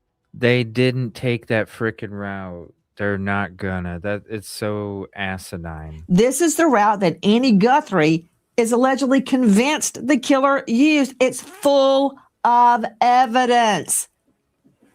Full of evidence. I don't know what that means, but this is so freaking weird. You literally think that they're going to drive by all these businesses through major roads? All these I mean, get the F out of here, man. They're the same people. These are the same people that said, did they have a signal jammer? Obviously not, because the dude showed up on freaking camera. Like, are we thinking with our left foot or our right foot? Because we ain't thinking with our brain. The dude had a signal jammer, but somehow, oh, I'm not going to use it while I rip this camera off the door. Okay. Just like that criminal that used the signal jammer that didn't work that night took this route. Give me a break. Nancy, when you're looking at this map and you see all the places, the nail salon, I mean, you've got tons of businesses, you've got residential areas. Right. I would not, number one, I would not limit my investigation to this map, but I would certainly go through it based on what her daughter believes could Well, yeah, you got to go through it because the daughter gave it to you, but do you really think the frickin' no? Be a route. We are over 80 days into this thing and we don't have a legitimate video of a vehicle. You've got to ask yourself why. How is that possible with all of these intersections that we know have cameras, 80 the gas days. stations, the churches, the businesses? How do we not have? She is 80 days. This lady is like behind. 80 days? What the hell? Why are we even having her on if she doesn't even what? A vehicle. Well, Nancy, as you know, I was out there. And here's what I can tell you. At any given point almost, you could take a hard right or a hard left and cut through little parts of the desert. Right. It's vast. It's open. Right. You don't have to go through that intersection if you don't want to. You can go. Exactly. Thank you for speaking some sense here. Jeez. Go right through parts of the land and avoid some of these places. So again, we know at 127, he's at the front door. We know by 229, The signal the jammer. app has disconnected to her watch. We have a timetable. There's no way at this point, after 80 days, they can't pinpoint 1 mile away in that circumference and not catch him somehow. And I think with all the planning, he avoided those cameras. You know, he avoided those cameras, Cheryl. I hear what you're saying, but it's also a non sequitur. It doesn't make sense. If he did all that camera avoidance, then how come he didn't know the camera on her front porch worked? I don't think he cared because, again, he's not in a hurry. He knows he's completely covered. He knows there's no connection to her. They don't know who he is. She doesn't know who he is. Again, after 80 days, we don't know who he is. So he didn't have a jammer. Otherwise, he wouldn't be acting like he did. I don't believe he had an accomplice. If he did, why is he the only one caught on video over? Because the other one was the mastermind and said, I'm not going to be caught on video or leaving my DNA inside the property, but I'm going to be outside making sure everything goes frickin' down the way it's supposed to go down. Duh. And the dude was on camera because we caught him walking back here and standing over here. Multiple days and multiple times. Why is he the only one we see dressed the same? And the only thing that changes on the 30th, he now has a weapon and a backpack. He came mission ready on that day. Yeah, because he's wearing fucking clothes that are dark. He doesn't want to be seen. Was ready that day. The days before, casing the joint, laying out his plan. Let's look in depth at the route Annie Guthrie identified as the killer's route. Let's start with Lulu Walker Elementary School. First out to you, Brian Fitzgibbons. Take a look at that. You know they've got to have cameras. On the map is to the far left. See that? Yeah, like all of these are going to have cameras.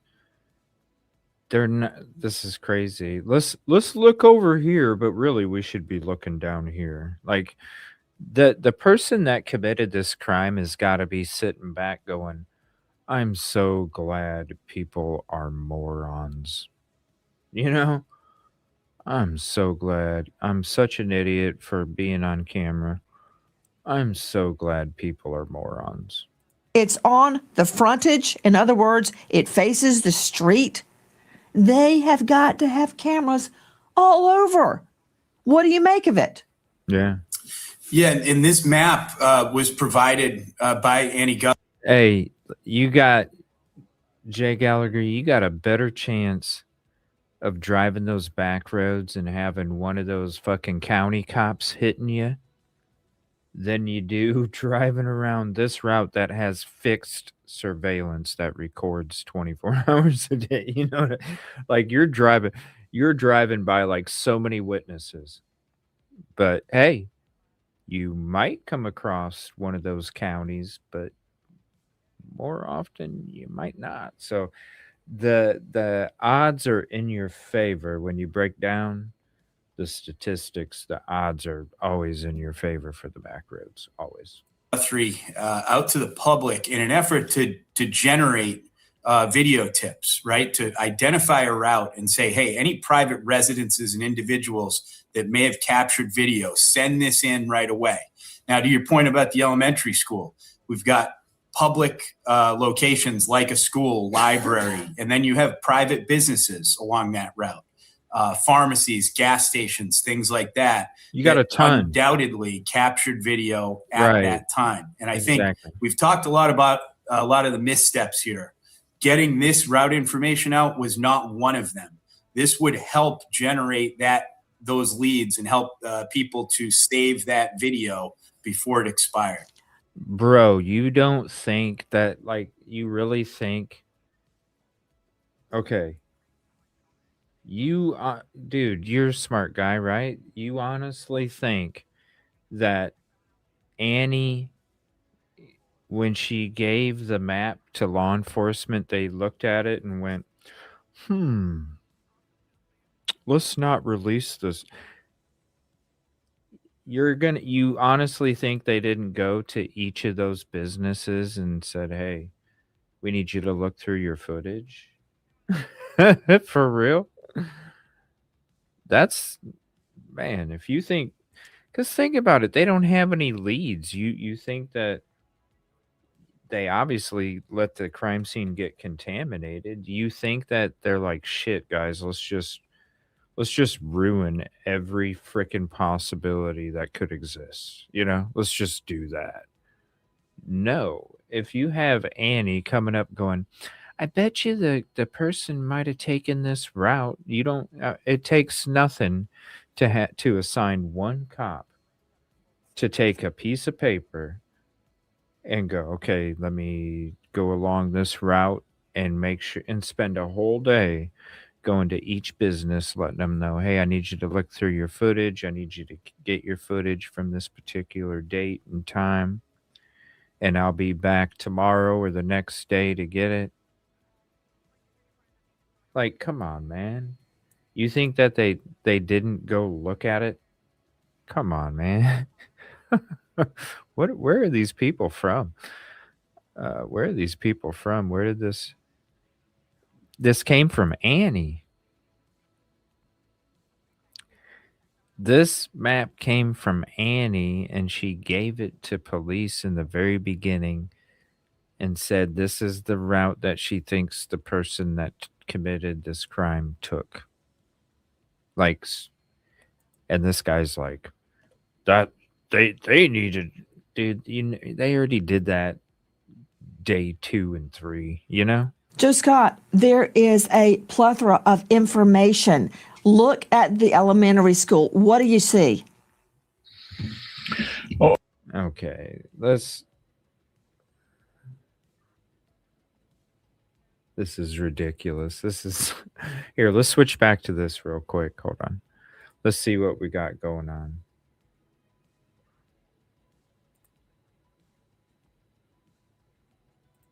Let's see what we got going on. Skip. Yeah, let's get to the next person. We might go back to that. I don't know.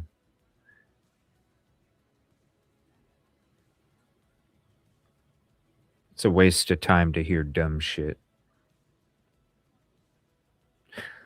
That map was put out a long time ago. They had different ones. They just didn't say Annie gave it to him. We didn't find out that Annie gave it to him until recent. So, but there was a map that was. It was based off of another route was based off of that damn camera, but it's just a bunch of goose chasing. I mean, I don't know. I mean, what? What happened? What happened?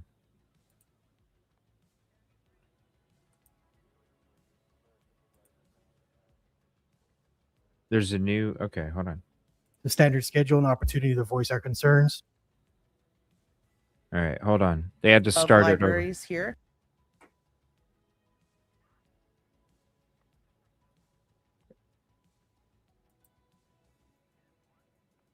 What's going on?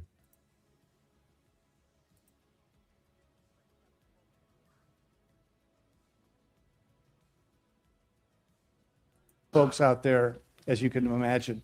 With that, thank you, Madam Chair. Elections. Okay. All right, here we go. We are.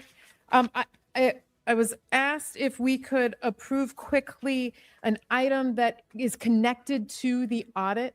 So that is item 32, and then I promise we will get back to call to the public, and then just it says. Certifying that Pima County won't require an employee to engage in training, orientation, or therapy that presents any form of blame or judgment based on race, ethnicity, or sex.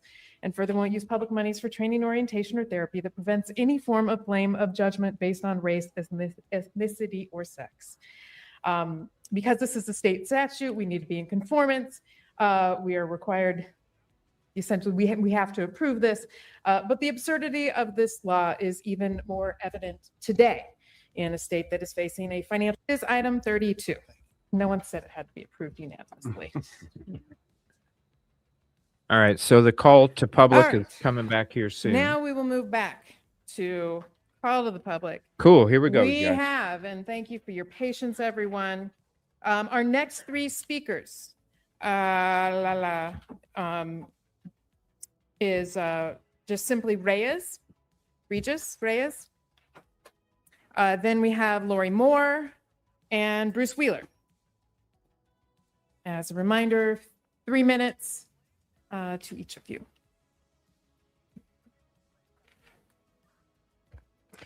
Hi, my name is Reyes Suarez. I'm not a paid speaker, though I am presenting on behalf of DFLOC Tucson. I want to thank you for having these evening sessions and allowing those who work the standard schedule an opportunity to voice our concerns.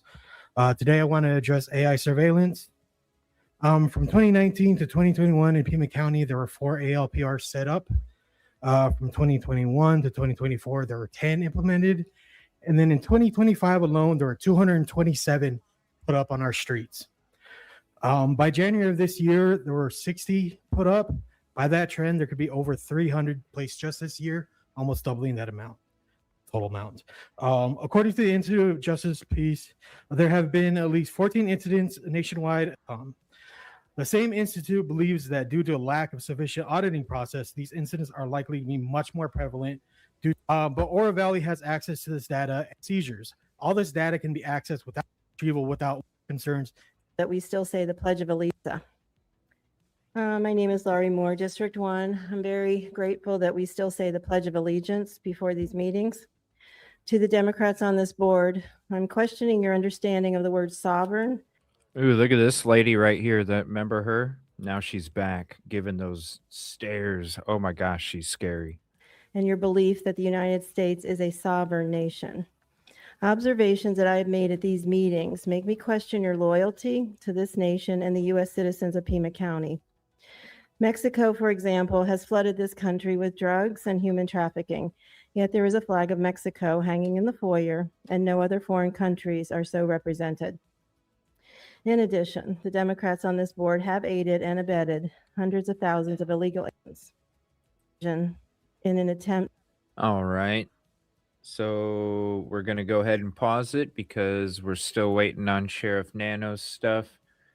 We'll switch back to Nancy Grace and we will listen to more of this freaking route. I mean, come on. What do you see, Joseph Scott Morgan? An elementary school that probably has a lot of cameras. Okay, cool. Well, I can see 4 points, or at least probably multiple, more than 4 points of where cameras could be positioned, and it's going to have a field of visual perspective. Here's the thing: when you take a look at this and these cameras, if they're working, and we've run into that before, have we not? On each corner of the building, these cameras, their field of view will be intersecting. Okay, so if you think about if you think about the vision that a camera has, as it goes out, it kind of expands, right? So each one of these points will intersect with the other. The cool thing about this, from, let's just say, from the perspective of the school, that these things are going to be overlapping. All right. They're going to overlap, and you can catch, if you can't catch it from one, you can catch it from the other. I'm talking about the color description of the vehicle. And in addition to that, you might be able to get a hit on a license plate relative to all of this. So these fields of view, if you will, that they're gonna explain why the person didn't take this freaking route. Like, listen to all this. This is why they wouldn't take this route. I'm gonna roll the dice and take my chances on those back roads. are intersecting or overlapping of one another. And this is on, obviously, a main thoroughfare here. We're talking about a school, right? So parents are coming and going, throughout the day. They're going to have a circle, that you have to pass. Joe, it's 2-3 in the morning, man. Not when school got out. This thing happened at 2-3 in the morning, buddy. I love you. Through, drop these kids off. And nowadays, with the way schools are, security is at the top of their list. So hopefully these cameras are all functioning. Hopefully they're sensitive enough to pick up on any critical data. I got something for you, everybody. Green Toes North Nail Salon and Massage. Take a look to the right of the building, right in front. Surveillance camera, right in front, Cheryl McCollum. That's the first thing that I saw, Nancy, when you sent the picture. Not only is it right in the front, it would capture the parking lot and the roadway. So again, my question becomes, why don't we have the car? If this is the route that he took, we would know the time that the app separated from the Thank you. And if this was legitimate and had any evidentiary value to it, it would have already been put out, because I guarantee you they canvassed all these areas as soon as they were given the map. This is so crazy. pacemaker, that the approximate time that he would be passing through there. Again, you're talking about 2 in the morning, 2:30, 3 a.m. There's not going to be that many vehicles. I don't understand how we don't already have it. My other question becomes, why does Annie Guthrie believe this is the route, and where does she think they were going? Exactly. Those are key questions for me that I don't know the answer to yet. But again, you pass more cameras than you know every day. ATMs have cameras. Buses have cameras. I mean, you're on camera more than you think you are, but after 80-something days, we don't have this guy. Summertime expenses stacking up fast. For many, the only sister, Annie Guthrie, reportedly. Mrs. Guthrie's daughter, obviously. Why is it so often that trained investigators discount civilian theories? And I always go back to an incredible example. It's the case of Gabby Petito. Gabby missing. Nobody knows where Gabby is. Okay. Comes to missed opportunities, right? No investigator, no investigative agency is going to be perfect. However, there have been some big missteps here with not listening to the family and, might I say, some of these tips from the public. Cheryl McCollum, you are a crime scene investigator. In my cases that I prosecuted, those are the first people I listened to. It's the family and what input they have in a case. Here, for whatever reason, you're wondering why. You know what? At some point, Cheryl, why ask why? Just accept that Annie Guthrie believes this is the route the killer took and run with it. Why is it law enforcement is so resistant to civilian or family input? I think in this case, you have to listen to her. Nothing else has panned out. Okay. And to me, you're at that scene. So did I didn't know that Annie came out. When did Annie come out and say law enforcement didn't take this map seriously? I never heard her say that. How do they know that law enforcement didn't take this map seriously? This shit is just wild to me because no evidence came from it, because there wasn't ever going to be evidence coming from it, because the person that committed the crime did not take that frickin' route. Nancy, if this was you and I standing inside that house, we don't even have to listen to Annie. You're looking over there, her eyeglasses are there, her cell phone is there, her hearing aids are there, her walker is there, her shoes are there. This woman didn't leave on her own. It's clear she did not. So if you've got her child telling you, I think this is the route, you need to check it out anyway. From her home, that driveway, you can only go left or right. Once you get to a major intersection to the left and one to the right, at that point, if you do not have that killer's car on video, then pay attention to what her daughter's telling you. You got to check it out. You have to check out all routes. You have to check out all cameras. Even if we thought that the kidnapper went to the right, I'm going to go to the houses to the left because, again, Nancy, he cased the joint. He looked at all the homes. He looked at where he could park and hide and then go to her house and be unseen the entire time. No neighbor, again, has produced the vehicle. We have him. He's been caught on camera more than once at the front door, but not from a neighbor. Take a look now at Circa 79 Salon. It has just been renovated. I'm going to show you now the before shot. Before it was renovated, it was called Chantilly Tea Room, and it was transitioned into Circa 79. To Dave Mack, Crime Stories investigative.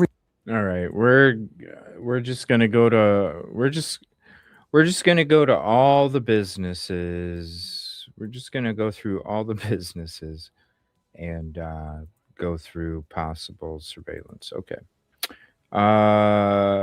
Do you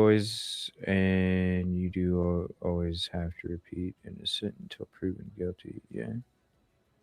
In my life, I do recommend following the. I'd love to be on jury duty. I would never want. That's why when people are like, "Oh," I'm like, "Come on." That's probably why I've never been picked, because I would love to be on jury duty. All right, we're going to switch back to this. We're going to see if anything is being discussed about Nanos here. I'm pretty much done with that episode. It's just going to be going through a bunch of businesses that have nothing to do with it. Paula Cortez, Reed Sperling, and JP Salvatierra in that order. Mr. Wheeler. Wow. Well, good evening, members. Ever since candidates have run for public office, many have lied, cheated, and even stolen their way into office. In fact, a good number of present-day office holders across our land fall into these examples of untruthfulness and treachery. Uh-oh. I would like to address your possible decision Uh-oh. on whether to remove the elected sheriff from office. Damn, y'all. So you got this lady, right? You got this lady back over here. You know, you remember her from a little bit ago. Now you got this guy. This guy is sounding like he's meaning business too. Here we go. It is troubling to think that 3 elected individuals can unelect, remove from office someone else elected and voted into office by thousands of voters as well. I believe that if you judge to remove Sheriff Nanos from office, you would be acting against the will of the people, voters that voted for him. Whoa. At its core, such. Whoa, hold on a minute. This is a guy in support. Whoa, hold on a minute. Let's rewind. It is troubling to think that 3 elected individuals can unelect, remove from office someone else elected and voted into office by thousands of voters as well. I believe that if you judge to remove Sheriff Nanos from office, you would be acting against the will of the people, voters that voted for him. Damn. At its core, such action would be undemocratic. Damn, look at her. She just took a deep breath. She's getting pissed. This lady, oh boy. Just watch her. I'm already seeing she's getting pissed. I believe. To be clear, I publicly endorsed Sheriff Nanos' opponent, Mark Napier. I was at the time a Democratic legislator. Mark is a Republican. And my God, how times have changed. So I am not an apologist nor a supporter of Sheriff Nanos. You face a wide slipstream of an issue, far more important at play here. It is about the democratic process and the vote of the people. In the case of treachery, dishonesty, or incompetence by elected officials, we, the public, are afforded remedies to such misbehavior. We can recall, we can vote them out of office, or we can impeach. In the sheriff's case, the former two options are available to us.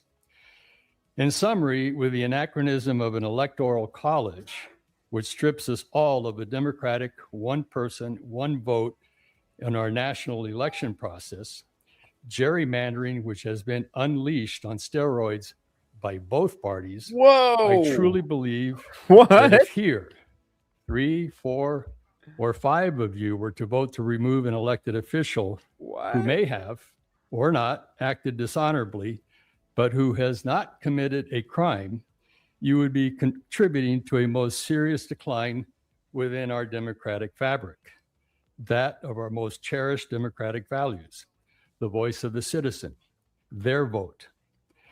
Such action may prove to be yet another serious blow against this already sorry collapsing house of cards, our Damn. democratic process. Damn. Please, I respectfully, to each of you, I urge you, reprimand if you must, but let the people judge and decide this case. Thank you. I mean, what Thank you. He's got a great Our point. next speaker too. is Paula Cortez. He's got a great point. Good evening, Chair Allen and members of the board. My name is Paula Cortez. I'm here with my son, Christian Cortez. My younger son, Jonathan, died on April 2nd at the age of 36. 16 days earlier than that, he had been released to the care of Pima County Adult Probation from Pima County Jail, where he had served a 90-day sentence for drug use. I am here because I feel strong responsibility to share publicly the series of events that followed his release, in the hopes that it never happens to another person in a similar situation. My son's sentence included a mandated door-to-door handoff from jail directly into residential treatment through adult probation, and both he and I were grateful for it. During his 90 days of abstinence, my son had regained clarity, physical strength, and hope for a sober future. He was eager to comply with probation. Tragically, the door-to-door handoff never occurred. In the morning of his release, instead of taking him directly to a residential program, his probation officer gave him a list of phone numbers, asked me if I would take him into my home, and told him to notify her when he found placement for himself. Whoa. Nonetheless, he remained motivated and compliant, but abandoned. Whoa. Then, a mere 5 days after leaving jail, Jonathan admitted to using both alcohol and drugs. The speed of relapse should surprise no one. What followed was an unsupported race to get him into a facility before the relapse spiraled farther. Communication from probation remained vague despite repeated requests for guidance, and meanwhile, my son became too sick to search for help himself. By the time I located a facility in Tucson that had a bed, he was already critically ill. He was transferred to Tucson Medical Center and died less than 24 hours later. The medical examiner confirmed that his death was caused by stroke linked to his recent drug use. Since my son's death, I have learned about the budget and staffing shortages and overwhelming caseloads affecting Pima County Adult Probation.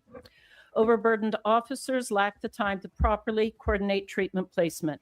I cannot know what the outcome would have been if the court-ordered transfer directly into treatment had happened. But I do know that in its absence, my son went from sober, hopeful, and compliant on March 15th to terminally ill on April 1st. I feel a duty to bring to your attention how shortages in funding are leading to dangerous gaps for people at extremely high risk of relapse, recidivism, homelessness, and even death immediately after release from jail. The individuals, their families, and our entire community are bearing the consequences. Thank you for your time. Thank you. I'm sorry for your loss. Our next speaker is Reed Sperling.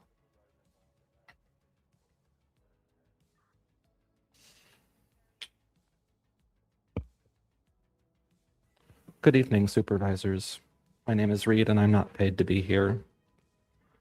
Pima County residents and communities across Arizona are fed up with the willingness of our elected officials to commodify and sell off our land and water for surveillance enabling big data centers. In the middle of... Okay, let's skip ahead.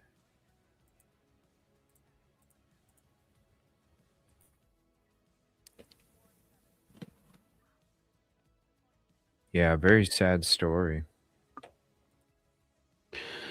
Madam Chair, supervisors, I'm here to identify 2026 RTA Next non-existent canvas. In my last meeting before you, I mentioned that no effort was made to review, critique, or prudently address the RTA Next Props 418, 419, and pose any effort to affect procedural canvas scrutiny. The County Election Commission was not prompted to appear before the board to ascertain any action as prescribed by law regarding the duty taken to verify that the accuracy and logic, along with all requisite functions, were completed, along with any unusual potential errors of omissions, commissions, or unexpected flaws in vote tabulation that occurred for your clarification and corrective measure taken. In fact, the agenda item for an election canvas presentation was moved ahead by a full week. Then, no prescribed discussion to affect your What prudent is he oversight talking was about? made before a motion to close, move to accept with a second and a single member vote received by the clerk, 73 seconds. What is he talking about? This was essentially the same effort and effect as moving an item to be reviewed at a later time because intentionality prevailed to forego the prudent following of procedure to demand a presentation by the Election Commission. Was something ominously remiss in the previous warning that you received from Mr. John Brakey, who made a call to the audience clarification? Ignorance of the law regarding your collective fiduciary duty to the prudent and faithful service to the public has been seriously breached. Was another politically motivated objective a possible rationale for the blatant misconduct? The act of voting is private. The adherence to the protection and preserving of undiminished tabulation of that vote is a pure and sacrosanct act. I pray that you don't perform any other politically motivated actions against Sheriff Nanos, as the true culprit in this is the HR over 10 years that never did anything to verify or create rescission of that contract agreement. Thank you. Thank you. Holy hell, for a minute there, I didn't know what he was talking There are about. no other speakers. I am now closing call to the public. And would any board members like to do any of the following? Request staff to follow up on any matter from call to the public, request that an item be placed on a future agenda, or respond to a criticism. No? Well, I have two kind of follow-ups. One is that I would like to understand the use of flock cameras within the county. I have been told that we don't have. All those in favor? Oh, hold on. Arizona Attorney General's office and to direct the county administrator to do so on behalf of the board. and the office of sheriff vacant. And begin the process to. Office of the sheriff. Madam. And Here we go. addendum item number 3, which is the board oversight and potential responses concerning the office of the sheriff. Madam Chair, Supervisor Christie. I move that the Pima County Board of Supervisors declare the office of Pima County Sheriff as vacant and begin the process to replace the current sheriff. immediately. What?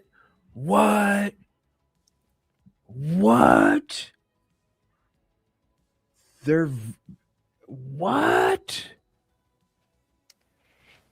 Hearing no second, the motion fails. Supervisor Scott. On the advice of legal counsel, I move that we take no action to declare the office of sheriff vacant, nor to move for the removal of the sheriff based on Arizona Revised Statute 11-253. Also on the advice of counsel, I move that we refer allegations of potential perjury by the sheriff to the Arizona Attorney General's office and to direct the county administrator to do so on behalf of the board, and that the board takes no position on whether or not perjury was committed. Yeah, they're going to, like I said, they're going to Seconded by drag it. Supervisor Hines. Any further discussion? They're going to drag it out. I'll explain it in a second. All those in favor? Aye. Opposed? Abstain? Item passes 4 with 4 votes with 1 abstention. Chair Allen, Supervisor Scott. since we're also considering item number 25, So what happened was, here, let me move my camera.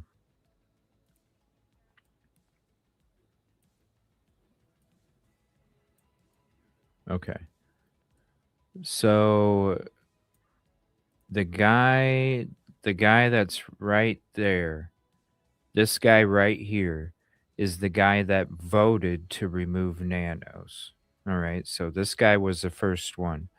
Then this, I can't reach that far.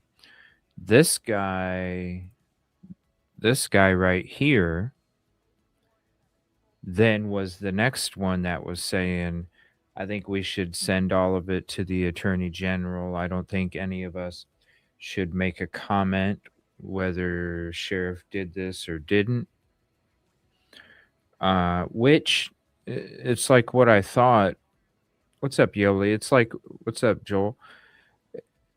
It's like what I thought in the beginning. Like, I started the show saying they're going to drag it out. It's going to get sent over here and legal stuff's going to go through and all this stuff.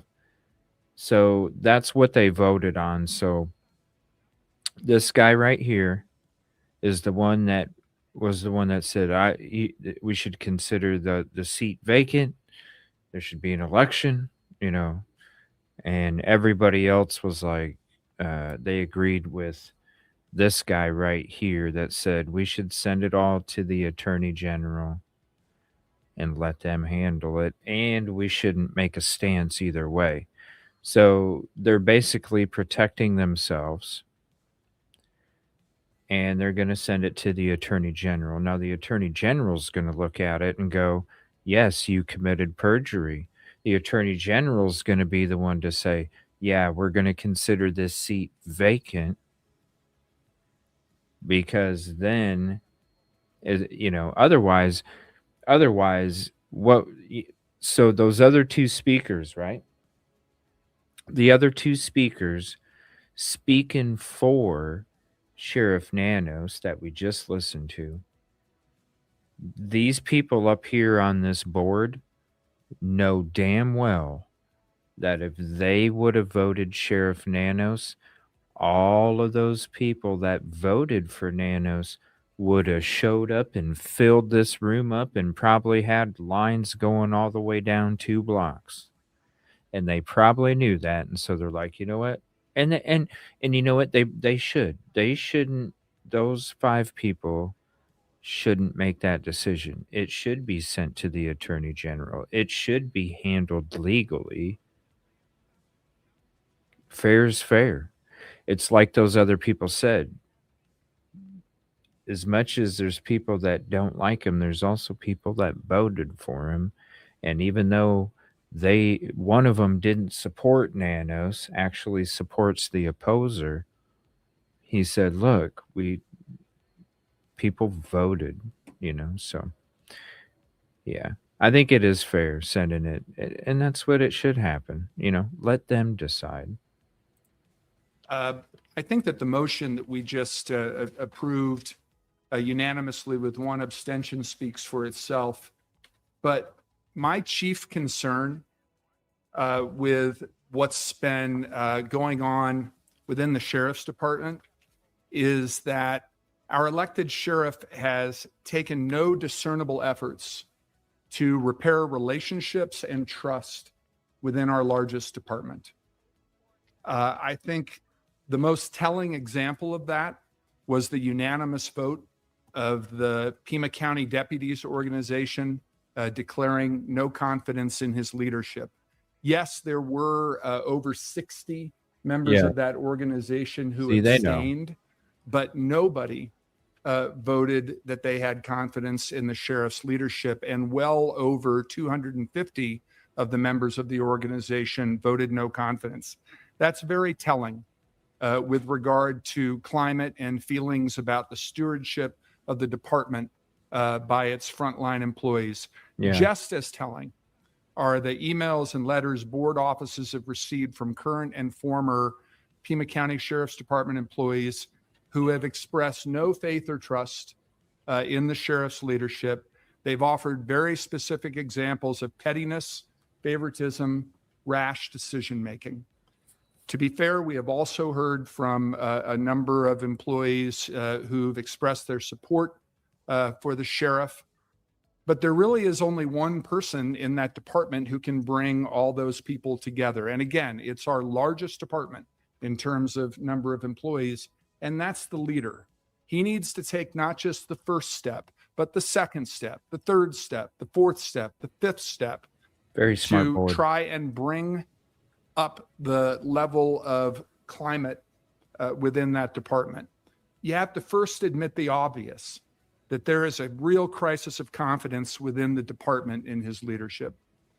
Then you have to reach out both publicly and privately to both individuals and groups within the department, seeking their input and offering to engage in honest dialogue. Third, you need to offer, after those communicative efforts, you need to bring forth a plan to rebuild rapport, relationships, and trust, and ask to be held accountable for its success.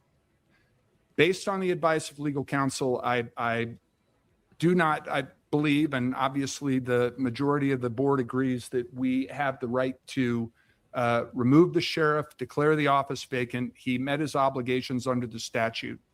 But I think it's important that we make the referral to the Attorney General's office that we did. And what is most important is that the sheriff take immediate action to repair the extraordinary climate of distrust and lack of faith in his leadership. Thank you, Chair Allen. Yeah, it's a very smart Thank board. you, Supervisor Scott. Very Supervisor smart. Cano. Thank you, Chair Allen. I want to acknowledge that for many people in our community, this discussion has been deeply personal and deeply concerning. I understand the genuine care that people have for the integrity of leadership within our sheriff's department and for the future of public safety throughout our county. And I also understand how difficult it can be to see your values reflected in a sheriff that you disagree with. I know this because I lived through it. When SB 1070 was signed into law in 2010, I was a college student in Maricopa County during the height of Sheriff Joe Arpaio's power. Just blocks from my dorm room, I watched families and immigrants living in fear, and most importantly, I watched neighbors lose faith in what public safety was supposed to mean. What I learned during that time is that the Maricopa County Board of Supervisors was not the ultimate decider of whether Sheriff Arpaio stayed in office or not. The people were. and the people acted through the democratic process by recalling Sheriff Arpaio. I use this example because it's relevant to the conversation we are having tonight. In Arizona, county sheriffs are elected directly by the people every 4 years. They are not hired by a board of supervisors, and they cannot be removed by the board in the way a city manager can appoint or dismiss a city police chief. However, over the last month, this board exercised a narrowly defined oversight tool in statute to ask questions of the sheriff. Responses were submitted, those responses were reviewed, and our legal counsel has informed us regarding the limits of this board's authority to proceed with any further action. Moving forward, what this Board of Supervisors can do is continue to listen to the concerns of residents, taxpayers, and people across this county who want a safe place to live and who want integrity and accountability from our public institutions. And while much of this discussion has centered on one individual, public safety in this county depends on far more than one person. 1,500 of our 7,000 county employees work for the Sheriff's Department. They are the public servants answering calls, responding to emergencies, conducting investigations, and serving communities across our entire county. And this is where the board can and will continue to focus, ensuring that those public safety systems remain strong, stable, and responsive to the people we serve. The board took the concerns raised before our entire community seriously, and we use the remedies within our legal authority to seek answers from an independently elected county officer. This board will continue meeting its responsibility to the people of Pima County by investing in those 1,500 men and women in the Sheriff's Department who keep this community safe every single day. That is our constitutional responsibility, and it is our obligation to the public. And that is the work that this board will continue focusing on moving forward. Thank you.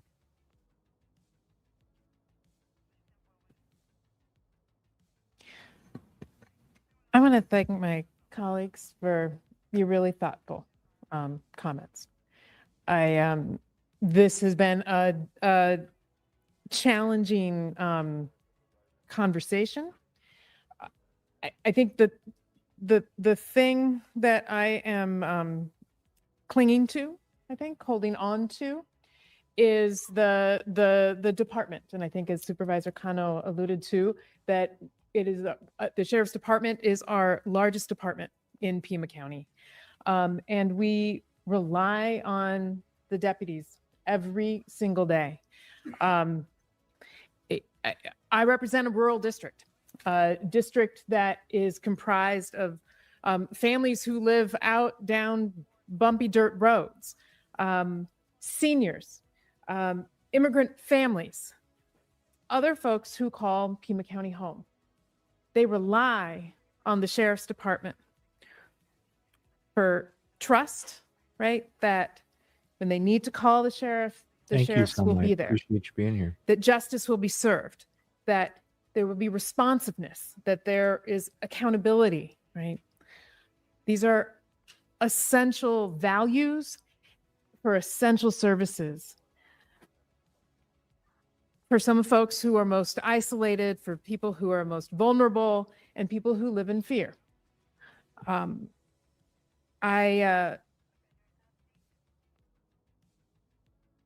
want to thank the department for stepping up. I imagine that this has been an incredibly difficult process and will still continue to be a difficult process. Leadership is so incredibly important. And leadership from our sheriff is so incredibly important.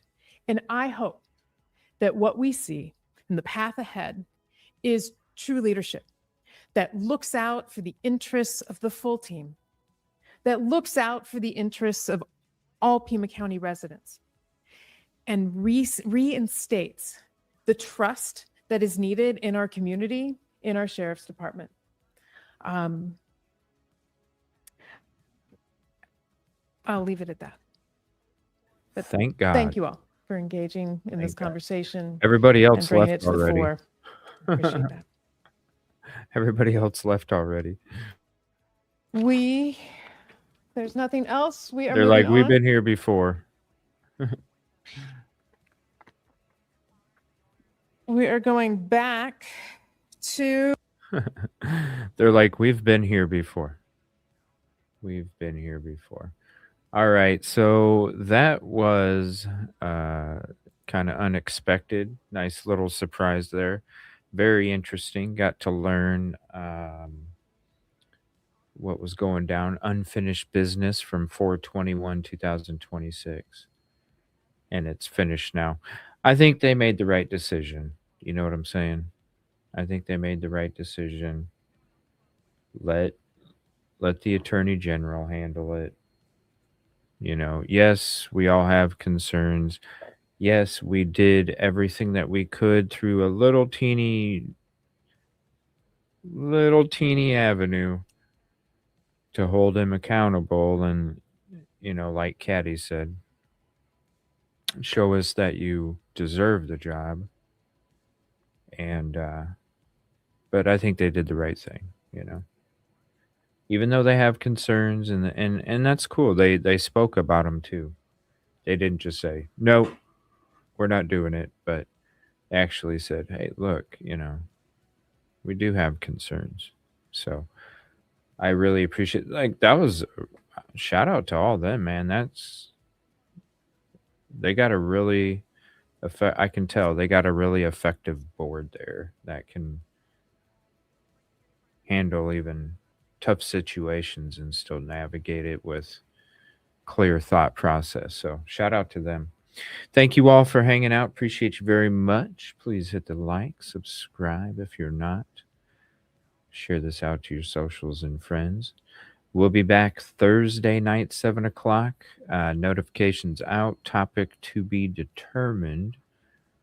I think we might be talking Idaho 4, but it's not for sure yet. I'll have the show title and topic updated on Thursday, probably midday, after I go through all this stuff and see what we're going to do next. And then we'll be here Friday, Saturday, and Sunday. Also, if you're not subscribed to the lounge, definitely go sub up over there.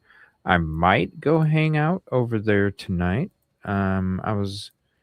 I didn't plan on this hearing happening. I was going to go through the map stuff and that. And we did, but I was planning on being done a little earlier, and I was going to go to the lounge for sure, but it's getting a little late. I might head over there. We'll see. If not, I'll be hanging out at the lounge tomorrow night. We're not going to be over here. We'll be at the lounge tomorrow night, and I'll be hanging out over there. And who knows? We might end up popping up over here sometime with some BPD Open Patrol live over here. We do have previous episodes if you want to watch them from when we played it before. I don't know. I might make an appearance over here with some BPD, but I'll definitely be over at the lounge tomorrow. And I might see you tonight. So thank you all for hanging out. Appreciate you very much. Have a peaceful and positive evening. Have a wonderful day tomorrow. Stay safe. And we will see you on the next one. Love you guys.